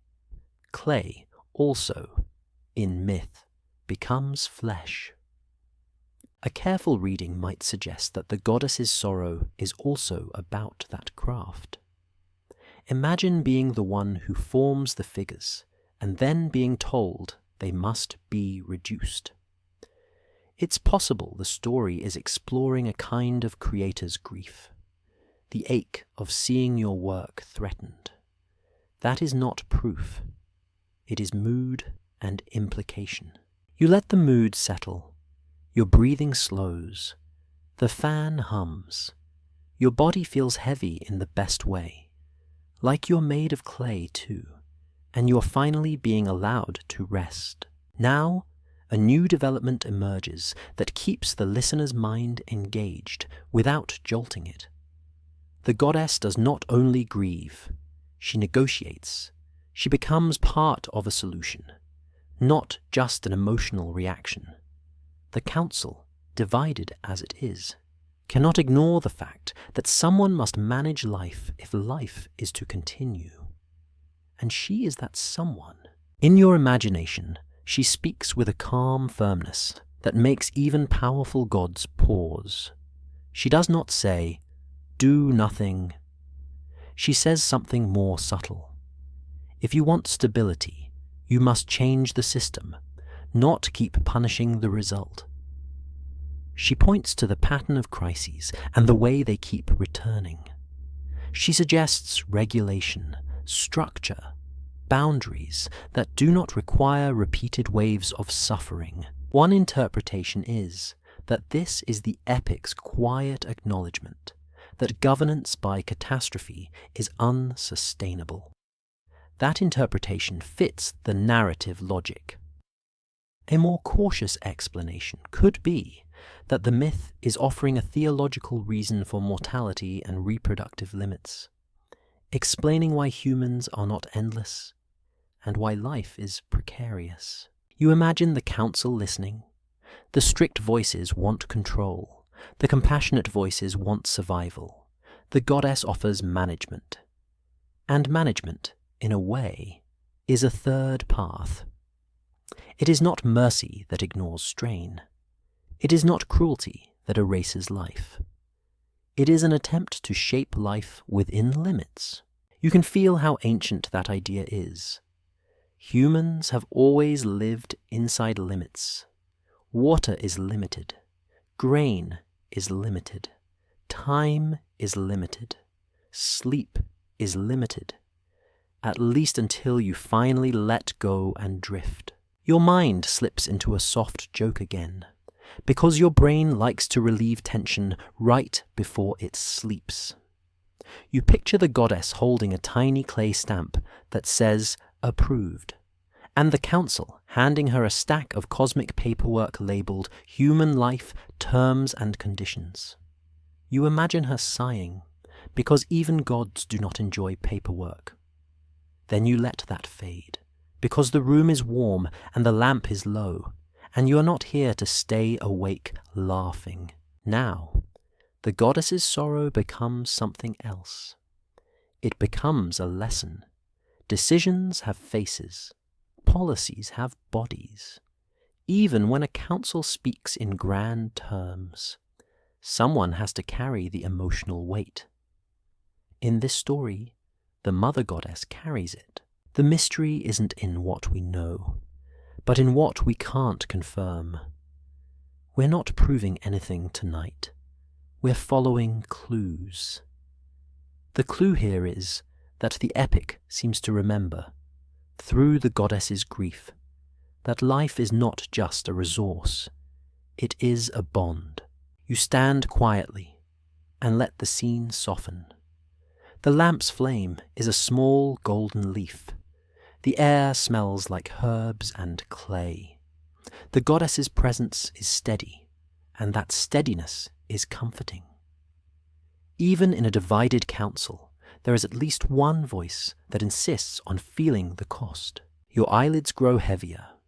The story's tension becomes a lullaby, not because it is happy, but because it is honest about complexity. Some parts are documented, some are interpretation, and some are gentle imagination. You keep the solid ground separate from the mist, and in the center of that mist, you let the Mother Goddess's sorrow be a quiet truth, not a weapon, not a threat, just a soft reminder that creation is not free, and that even the divine, in this story, must live with what it makes. You stand at the edge of a riverbank where reeds sway like slow dancers who have all the time in the world. The mud is cool under your feet, and it holds little shells and bits of plant fiber that catch on your toes. The air smells clean, watery, and faintly green. Most historians agree that rivers shaped Mesopotamian life, from trade and travel to farming and mythology. The evidence we do have points to people building entire calendars of worry around water. Too little, and fields crack. Too much, and everything washes away. Tonight, the story turns toward something oddly legal. Not the kind of legal with folders and fluorescent lights, but the ancient kind, where words themselves are binding. The divine council begins to rely on oaths, and those oaths become both a tool and a trap. What's broadly accepted is that oaths mattered deeply in ancient law and religion, with promises sworn before gods carrying serious weight. The evidence we do have points to contracts, treaties, and legal traditions where swearing an oath was not casual. In myth, oaths can bind gods too, at least within the story's moral universe. That gives the narrative a new kind of tension, because it suggests that even immense power has boundaries. You imagine the council gathered with a ritual object in the center, maybe a staff, maybe a bowl of water, maybe a sacred symbol that makes the vow feel real. The gods speak formal words, and the room becomes still. The way it becomes still when someone says, "Say it exactly," and you realize a single phrase can shape a future. A careful reading might suggest that the story uses oaths to show the performance of unity. When a council is divided, an oath can be a way to force alignment, at least on the surface. It can create the appearance of shared purpose. But oaths also create loopholes, because if you cannot break the promise directly, you begin thinking sideways. That sideways thinking becomes the playground of clever gods. Historians still argue whether the oath motifs in Atrahasis reflect real legal culture projected into heaven, a literary mechanism for suspense, or an older tradition about divine boundaries that survived into later texts. You let that debate drift like a leaf on the water, turning slowly as it floats. Now the new development is clear. The council tries to lock in a single course of action through sworn agreement. It wants to stop the quiet interference, stop the private mercy, stop the constant undoing of decrees. It wants finality. In your imagination, the strict faction pushes for a vow that limits direct warning, not a ban on compassion, because that would sound too openly cruel, but a ban on explicit disclosure.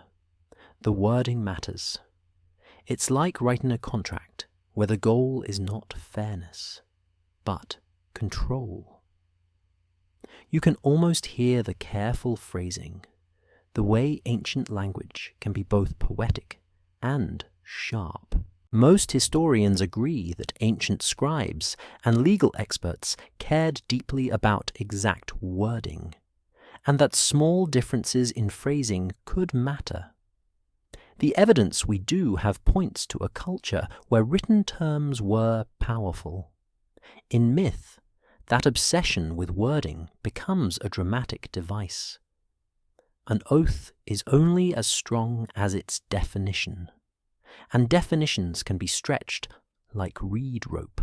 This is where Enki's character, as a symbol of cleverness, becomes central again. He cannot break the oath openly, at least not within the story's logic.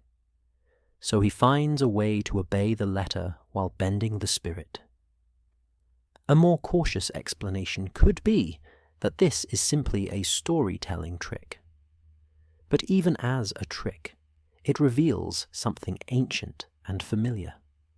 People know that power can be resisted through interpretation. You watch Enki in your mind, not standing in the council chamber now, but stepping aside, moving into the shadowy part of a temple corridor where sound carries strangely. His voice lowers, his posture changes.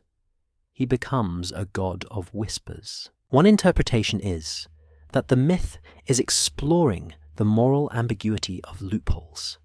If you believe a policy is wrong, is it righteous to undermine it?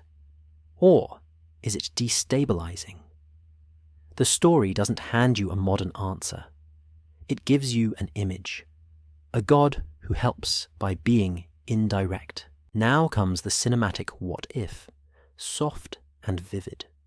What if the warning that saves humanity is not delivered to a hero's ear, but to something else entirely? A wall, a reed fence, a doorway, something that can hear without technically being a person. You can feel the story preparing its clever move, the way a storyteller smiles internally before the punchline. And yes, your sleepy brain appreciates a good loophole. You are the kind of listener who has absolutely pretended not to see an email because it did not include your name in the greeting. Do not deny it. The ancient gods would respect your commitment to technicalities. Most historians agree that Mesopotamian literature often uses indirect speech, omens, and dream messages as narrative tools. The evidence we do have points to a worldview where communication from the divine could be coded. Dreams, signs, odd coincidences, and overheard words could all be meaningful. In that context, a god speaking to an object is not just comedy.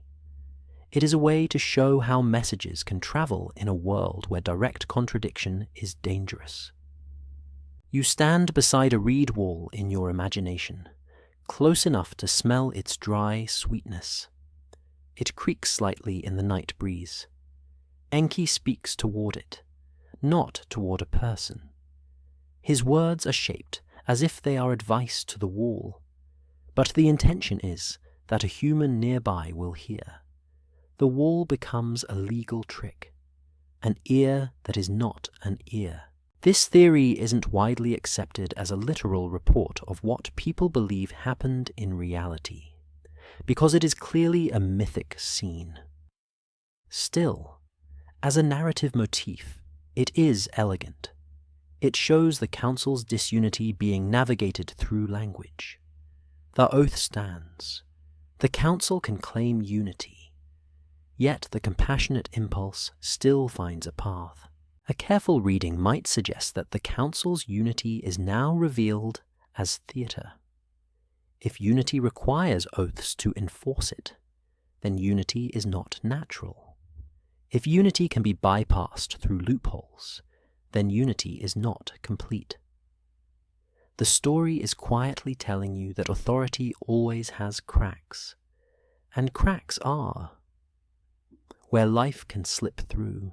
A fringe idea proposes that stories about oaths and loopholes may preserve memories of political life, where rulers made proclamations, while local leaders found ways to soften them for their communities.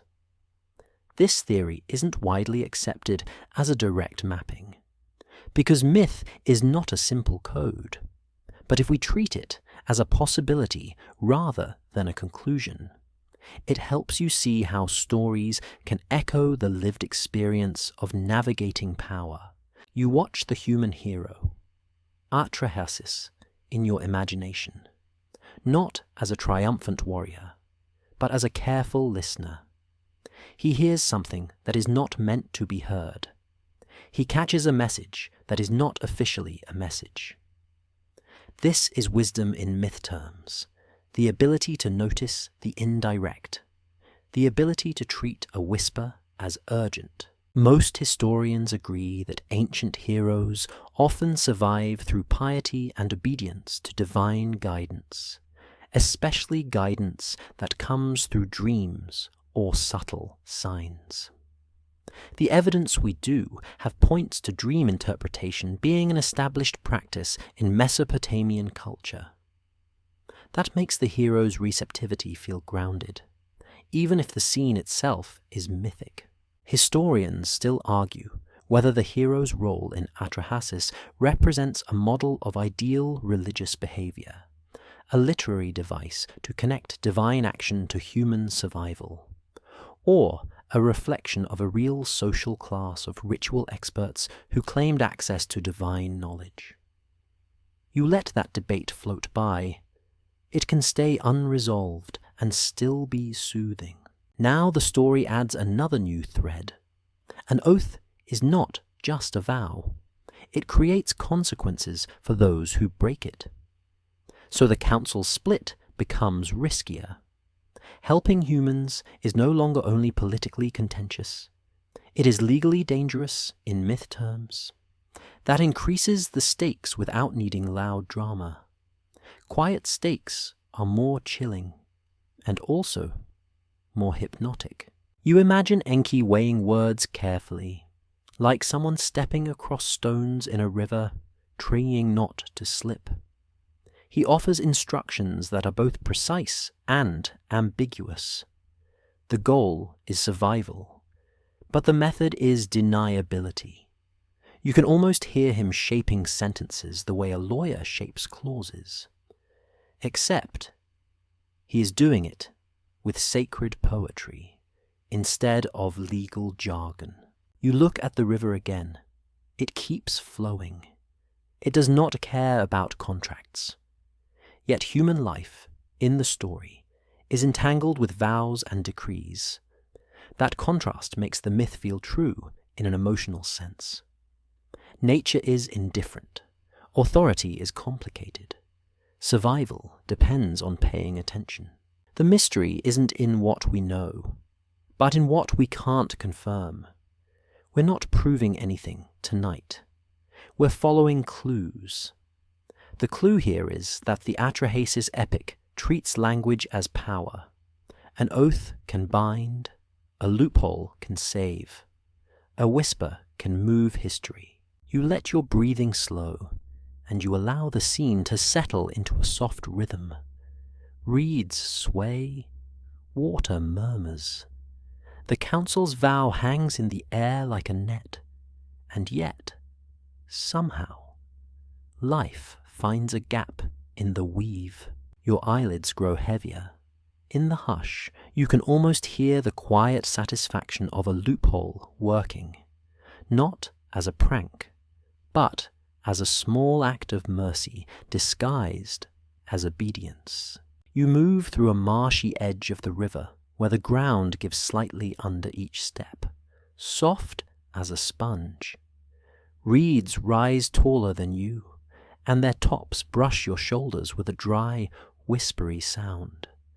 The air tastes damp and clean, and it carries that particular smell of wet plants, mud, and slow water.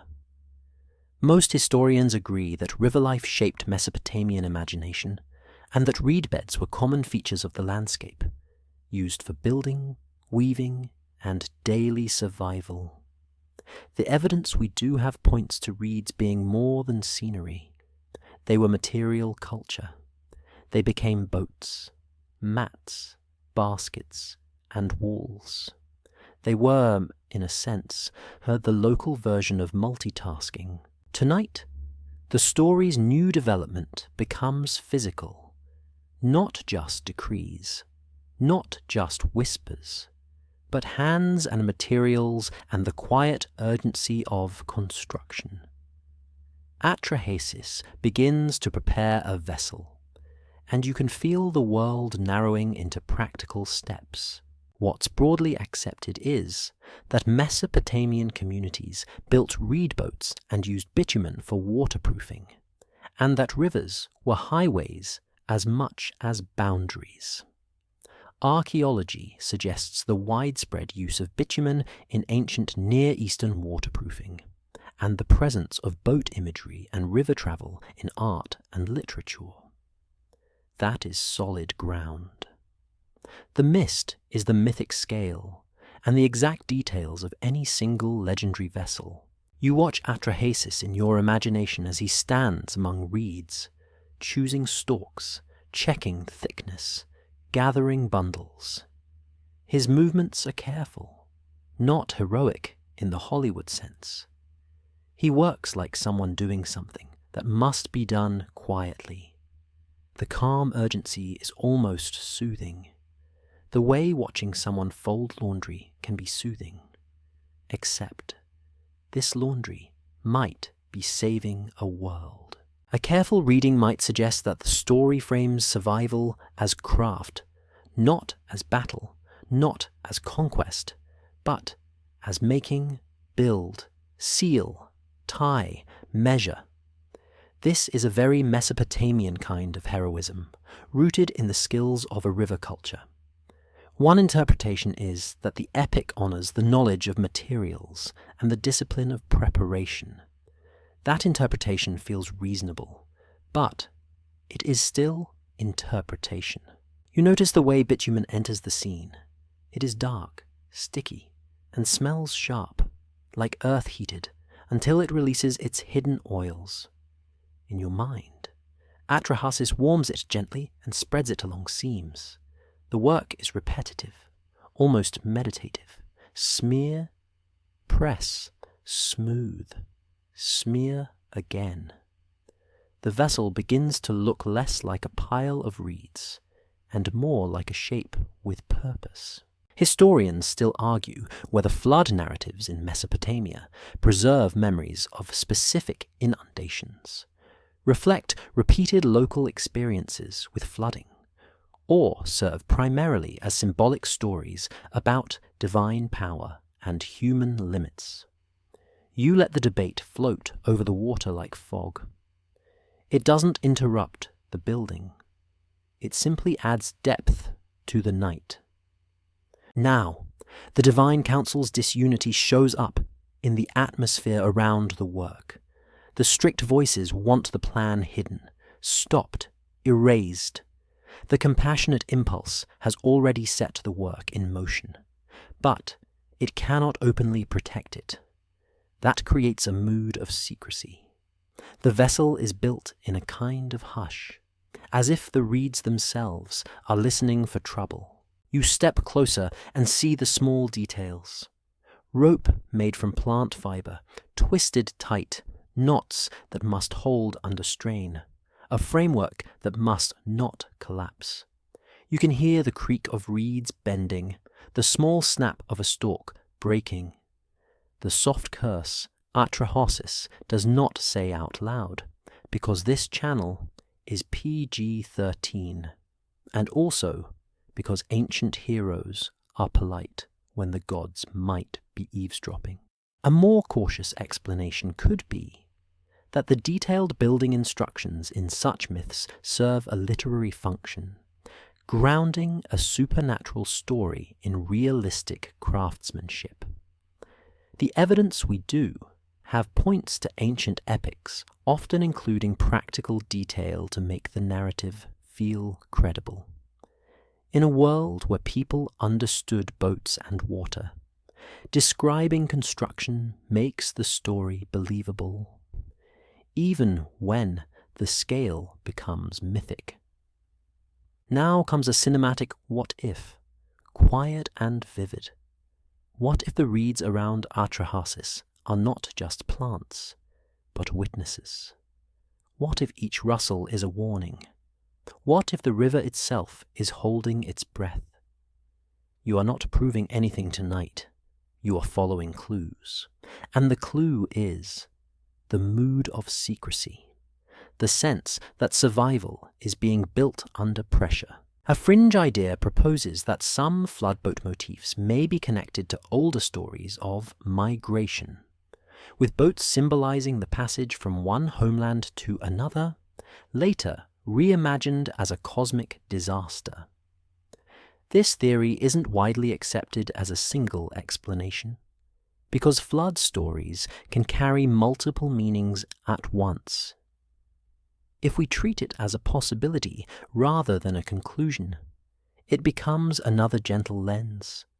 Sometimes a boat is a boat, and sometimes a boat is a memory. Atrahasis gathers supplies, food, water, tools, seeds, maybe animals depending on the version. You do not need to load the scene with a checklist. The important part is the feeling of preparation. Most historians agree that ancient households stored grain and managed supplies carefully, and that scarcity planning was a real skill. The evidence we do have points to storage jars, granaries, and administrative systems designed to manage surplus and shortage. You watch him carry a jar and set it down with care. The clay makes a small thump. The sound is comforting, like a heartbeat. Your own body, listening in bed, recognizes the rhythm. Slow, safe, repetitive. Now the council's division intensifies in a subtle way. The strict faction senses something is wrong, not a direct report, because the oath and the secrecy complicate communication, but a sense, a disturbance, like a change in wind. In myths, gods often perceive shifts in the cosmic order. It's possible that the narrative uses this to increase tension. Someone in the council begins to suspect that the decrees are being undermined again. A careful reading might suggest that the story is emphasizing the fragility of secret mercy. Mercy must be clever, because it cannot be loud. But clever mercy is always one step away from being discovered. That creates suspense without needing violence. It is a quiet suspense, perfect for the edge of sleep. You imagine a storm beginning far away, not yet overhead. The air thickens. The birds become quieter. The reeds stop rustling for a moment, as if even they are waiting.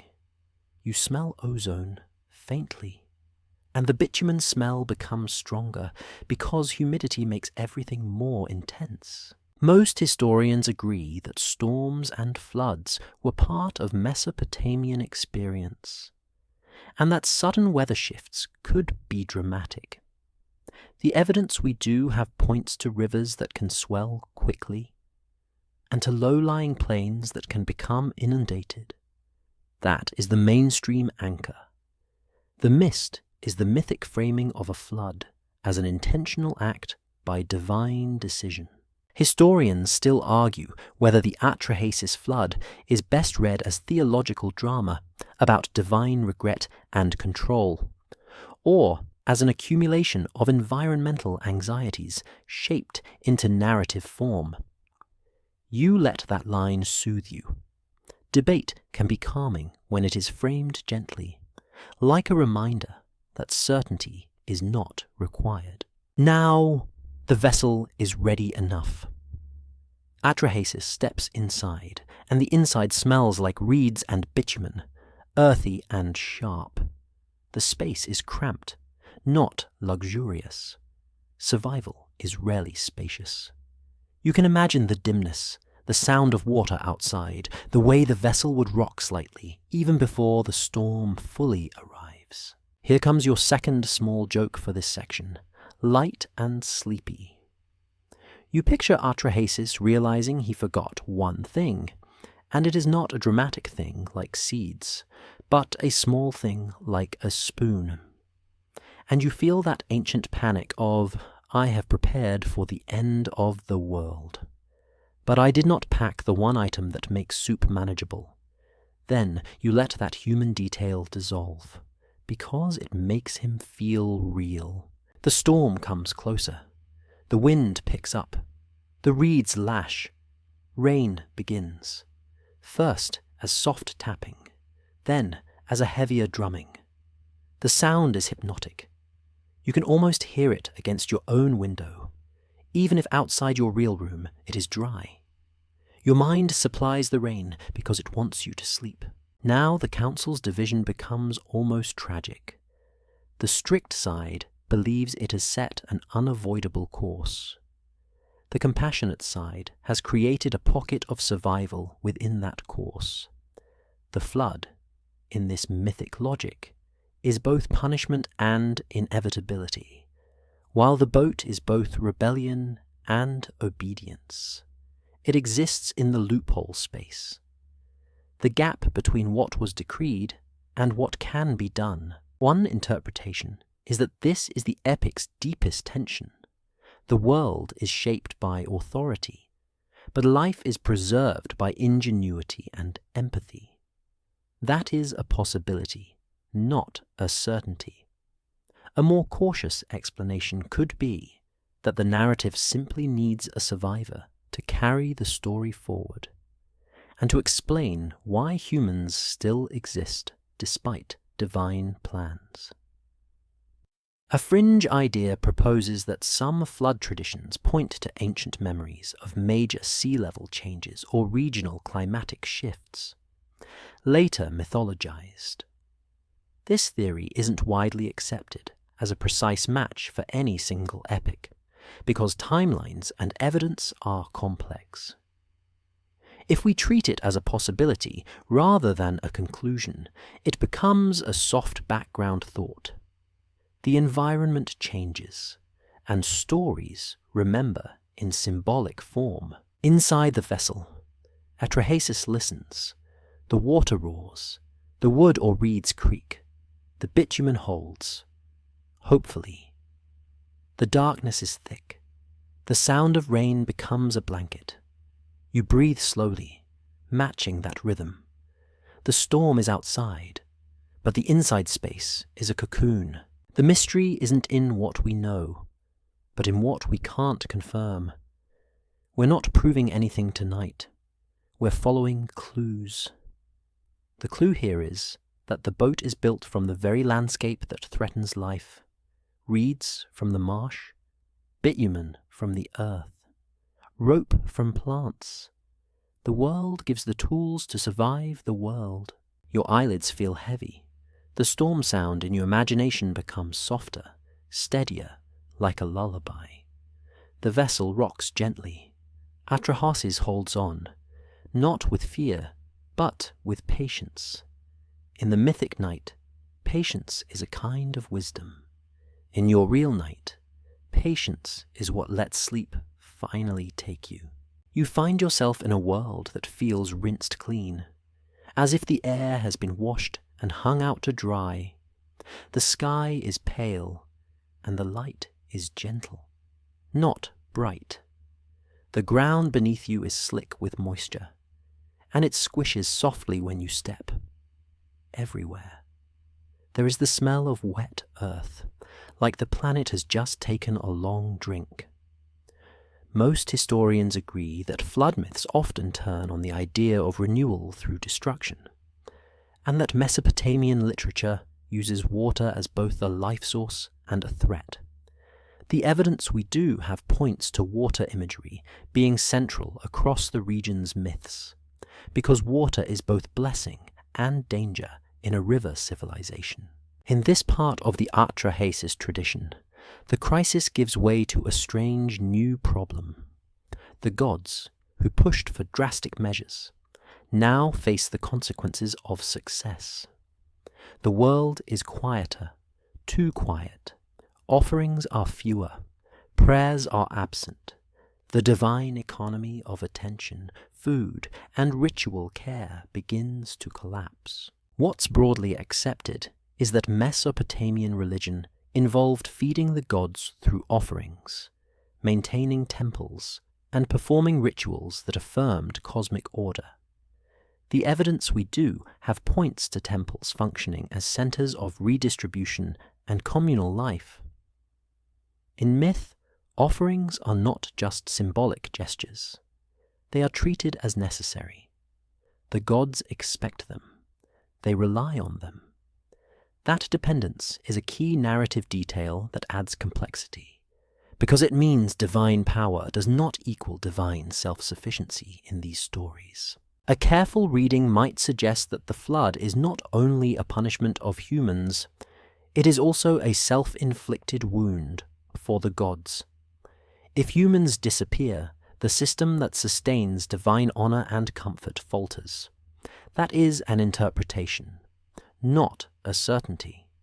But it fits the way Mesopotamian myths often portray gods as powerful, yet entangled in reciprocal relationships with humanity. You walk across a muddy plain in your imagination and see debris caught in reeds and branches. Not graphic, not brutal, just the quiet aftermath of too much water. A broken basket, a floating reed mat, a clay jar half buried in silt. The scene feels still. The birds are returning slowly, cautious. The wind carries a salty taste, even inland.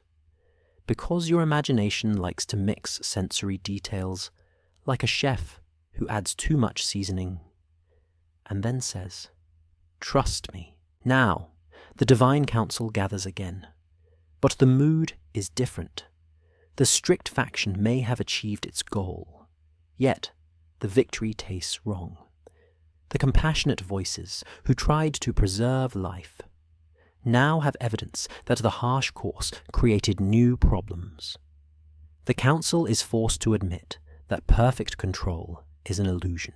Historians still argue whether the motif of gods regretting their actions in flood traditions reflects theological reflection on divine fallibility, a narrative strategy to humanize gods, or the merging of different traditions with different moral emphases.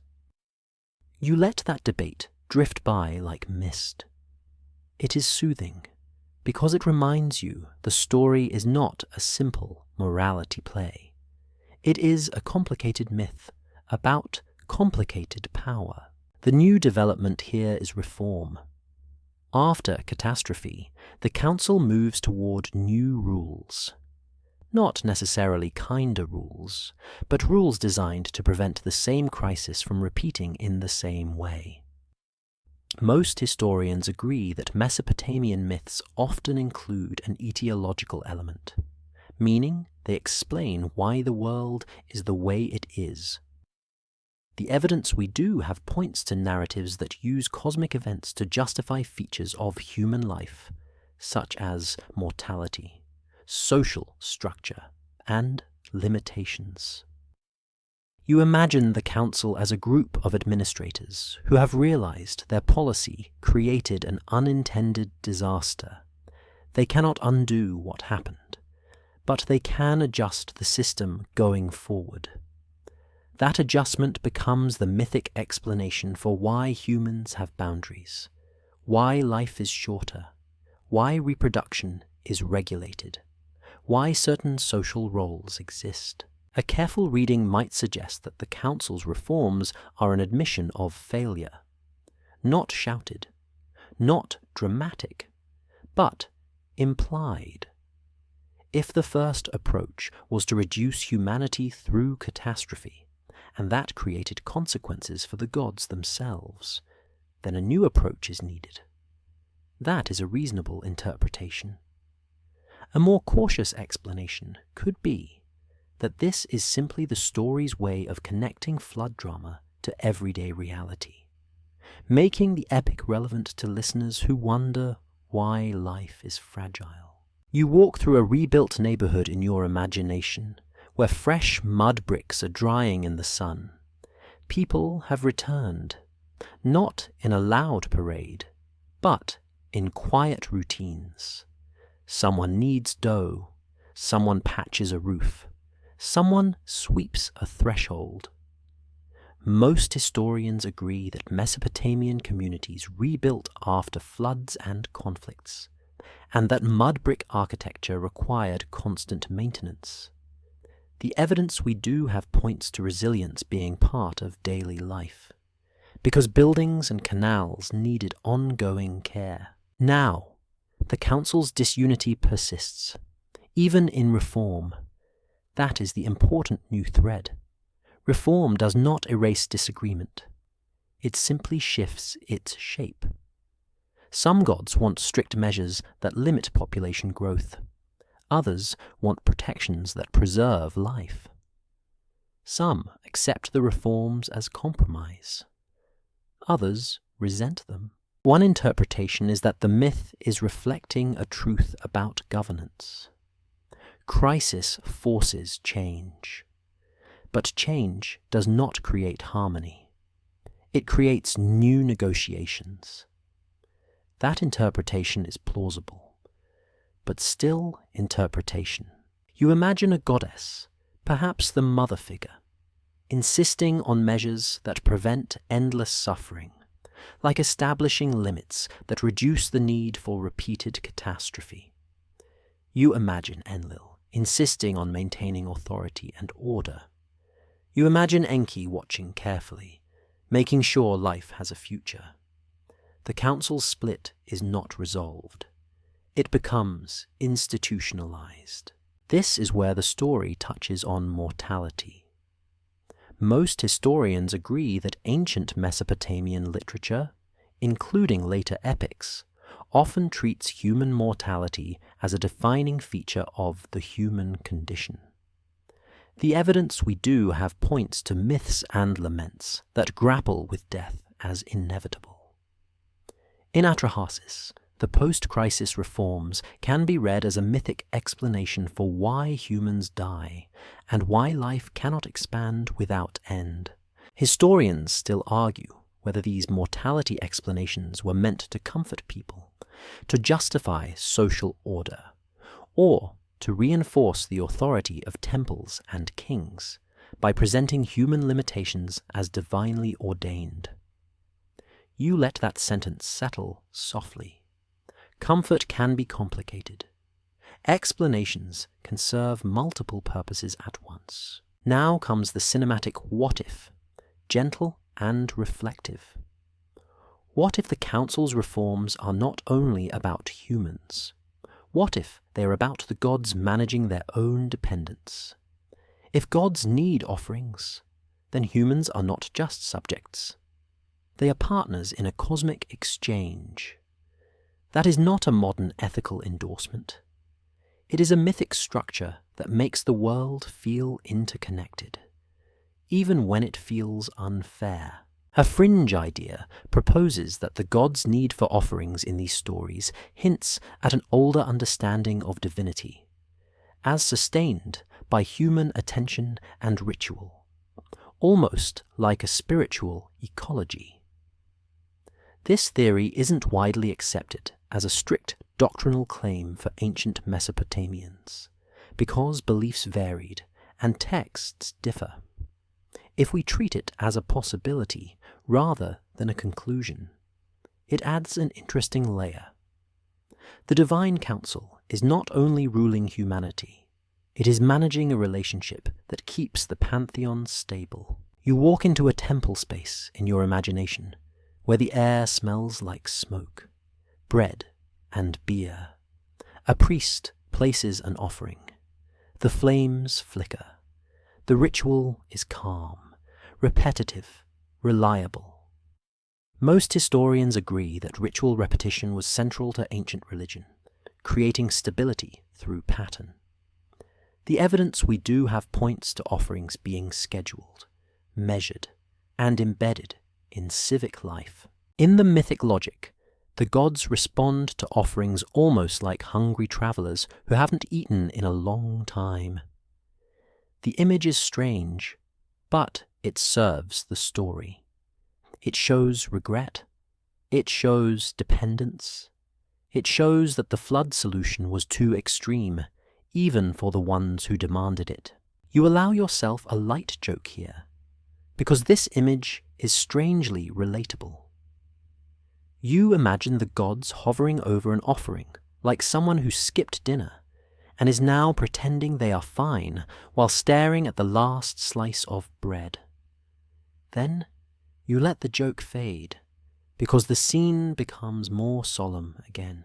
Now the council makes its reforms official. The terms are established. Life will continue. But with limits, the world will have a built-in break, so the problem of noise does not reach the same unbearable point.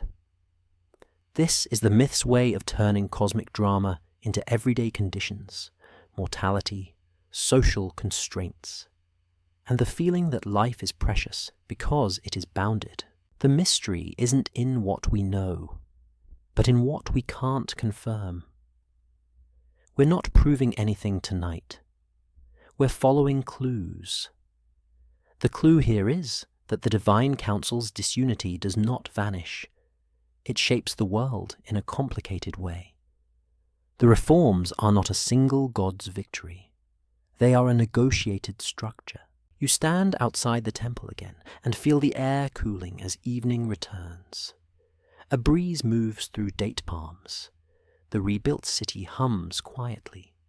People live under the new terms, perhaps without thinking about them, because most people do not wake up and say, "Ah yes, today I will appreciate the cosmic compromise." They wake up and say, "Where is the bread?" And that is honestly fair. Most historians agree that myths were part of cultural education, shaping how people understood their place in the world. The evidence we do have points to these stories circulating among literate elites and influencing broader tradition. In that sense, Atrahasis becomes a framework, a story that explains why humans labor, why life is limited, and why authority feels divided, even in heaven. You breathe slowly. The smell of smoke and bread lingers. The city sounds soften. The council's voices are distant now, but their decisions have become the invisible architecture of daily life. You feel sleep gathering, not as sudden collapse, but as a gentle settling, like silt sinking to the bottom of calm water. You stand in a long, quiet hall that feels like a library and a temple at the same time. The floor is smooth under your feet, and the air carries the dry, comforting scent of clay and dust, the smell of stored time. In niches along the walls, tablets rest like sleeping birds with folded wings. A single lamp burns with a steady flame that does not flicker much, as if even the fire is trying not to disturb anyone. Most historians agree that Mesopotamian scribes copied texts and stored them in archives, and that these literary traditions helped preserve cultural memory across generations. The evidence we do have points to writing being a tool of administration and storytelling, and sometimes the two are the same thing, because power loves a good narrative. Tonight, the new development is not another catastrophe or another council decree. It is the long shadow of the council's division, the way a split at the top can become a pattern that repeats through everything beneath it. The Atrahasis epic, read carefully, seems to leave you with the impression that the divine council is not a single voice, but a negotiated system. One interpretation is that this is exactly why the story lasts. It speaks to a world where authority feels layered, where decisions come from many directions, where mercy and control live side by side, sometimes cooperating, sometimes colliding. Historians still argue whether Atrahasis was meant primarily as a theological explanation for human limits, a literary reflection of social and environmental pressures, or a scribal exercise that gained moral depth over time. You let that debate settle gently into the background, like a fan hum. It is the kind of question that does not demand an answer to be interesting. You walk between the tablet niches, and each one feels like a sealed whisper. Some parts are documented, some are interpretation, and some are gentle imagination. You keep the solid ground separate from the mist. The solid ground is that Mesopotamian culture produced epics that describe gods debating, humans laboring, disasters unfolding, and reforms being set. The mist is the meaning behind those debates. Did people hear politics in them? Did they hear ecology? Did they hear moral arguments? Did they hear all of it at once? You stop beside a tablet that feels especially heavy, as if it holds a council scene in its grooves. In your imagination, you can hear the voices again, but now you hear them as echoes rather than active arguments. Enlil's voice, firm with the desire for order. Enki's voice, careful with the desire to preserve life. The mother goddess's presence, steady with the knowledge that creation has a cost. Most historians agree that these gods were central figures in Mesopotamian religion, and that their myths were told in various forms. The evidence we do have points to a pantheon that allowed for complex relationships, and to storytelling that used those relationships to explain why the world is not simple. One interpretation is that the divine council in Atrahasis is a mirror held up to human systems, not a literal mirror, not a coded secret that you can decode into one hidden truth, but a reflective surface that shows how groups make decisions. Councils argue. Councils perform unity. Councils make compromises that please nobody fully. Councils create rules that become invisible architecture for daily life. That is a possibility, not a certainty. Let me rephrase that more carefully. The epic may be using divine conflict as a narrative tool to explore problems humans recognize, like labor, scarcity, authority, and unintended consequences. A fringe idea proposes that the divine council motif preserves the memory of older assemblies in early city governance, projected upward into myth so that heaven looks like the palace. This theory isn't widely accepted as a direct historical trace, because myth and administration do not align cleanly. Still, if we treat it as a possibility, rather than a conclusion, it adds a gentle flavor. Perhaps people pictured divine politics because they lived inside human politics. You notice something else as you walk. The council's division is not presented as a shocking scandal. It is presented as normal. That normalness is important. Most historians agree that Mesopotamian myths often depict gods with emotions, rivalries, and negotiations, not as perfect abstract principles. The evidence we do have points to divine characters acting in ways that are recognizable, which makes the stories engaging and instructive. A careful reading might suggest that the epic is not trying to convince you that the universe is unfair. It is trying to help you live in a universe that already feels unfair. It offers an explanation that is complex enough to match experience. If you have ever wondered why good planning still leads to unexpected problems, the epic nods at you and says, Yes, even in myth, decisions have side effects. Now, the Hall of Tablets begins to feel like a place where you can watch the long-term consequences of that divided council. The story's reforms become part of the human condition. Limits on life, the need for work, the reliance on community, the presence of ritual. One interpretation is that Atrahasis frames these limits as compromises hammered out by competing divine priorities. That is a plausible reading, but still interpretation. You reach a point where the hall opens into a courtyard. The night air flows in, cool and soft. A small fountain trickles, not loudly, just enough to make a continuous sound. You listen to it and feel your heartbeat slow down, as if your body is sinking to the trickle. The sound is a reminder that water, the great theme of these myths, can be gentle too. You sit on a low stone bench in your imagination. The stone is cool through your clothes. You look at the lamp flame in the doorway and think about how stories survive.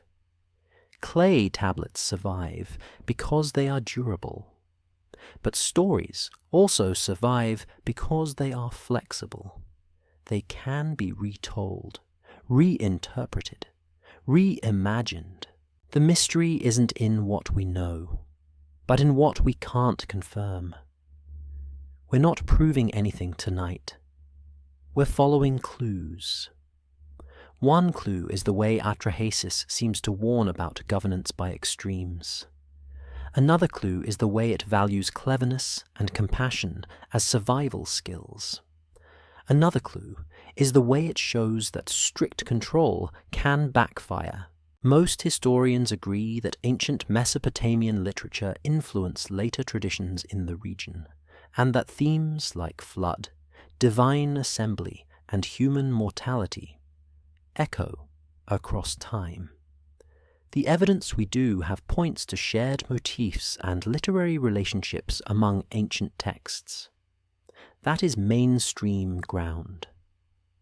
The mist is the question of how individual audiences understood those motifs, and how much they read them as moral lessons versus cultural explanations.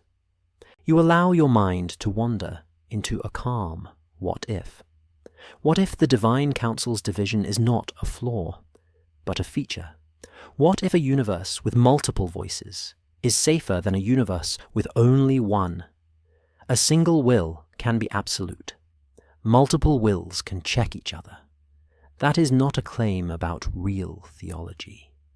It is a soft idea, a bedtime possibility, like imagining the stars are listening politely. You smile faintly, because it feels almost modern. This thought that disagreement can sometimes protect life. And then you realize it is also ancient. People have always known that a single unchecked authority can be dangerous. In the epic, the divided council creates conflict, but it also creates a path for survival. It creates space for someone to say, "Not like this." Now you let yourself have one last light joke, because sleep likes a final, small smile. You imagine the divine council trying to schedule another meeting, and someone says, "Can we do this as an email?" And everyone stares because there is no email, only clay. And then the scribe in the corner sighs, because he knows what this means. More tablets, more wedges, more overtime. The oldest office problem in history. The courtyard trickle continues. The lamp flame stays steady. You feel the story's themes settle into something simple. Life exists inside limits. Authority is layered. Compassion can be indirect. Rules can be negotiated. Stories can hold both fear and comfort. Now the wind down begins, and you let everything slow even further. You breathe in, and the air feels cool at the top of your lungs. You breathe out, and your shoulders drop. The hall of tablets is quiet. The niches are dark. The lamp is a small, gentle sun that doesn't demand anything from you. You are not a scribe tonight.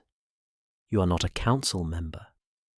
You are not responsible for canals, floods, reforms, or cosmic policy.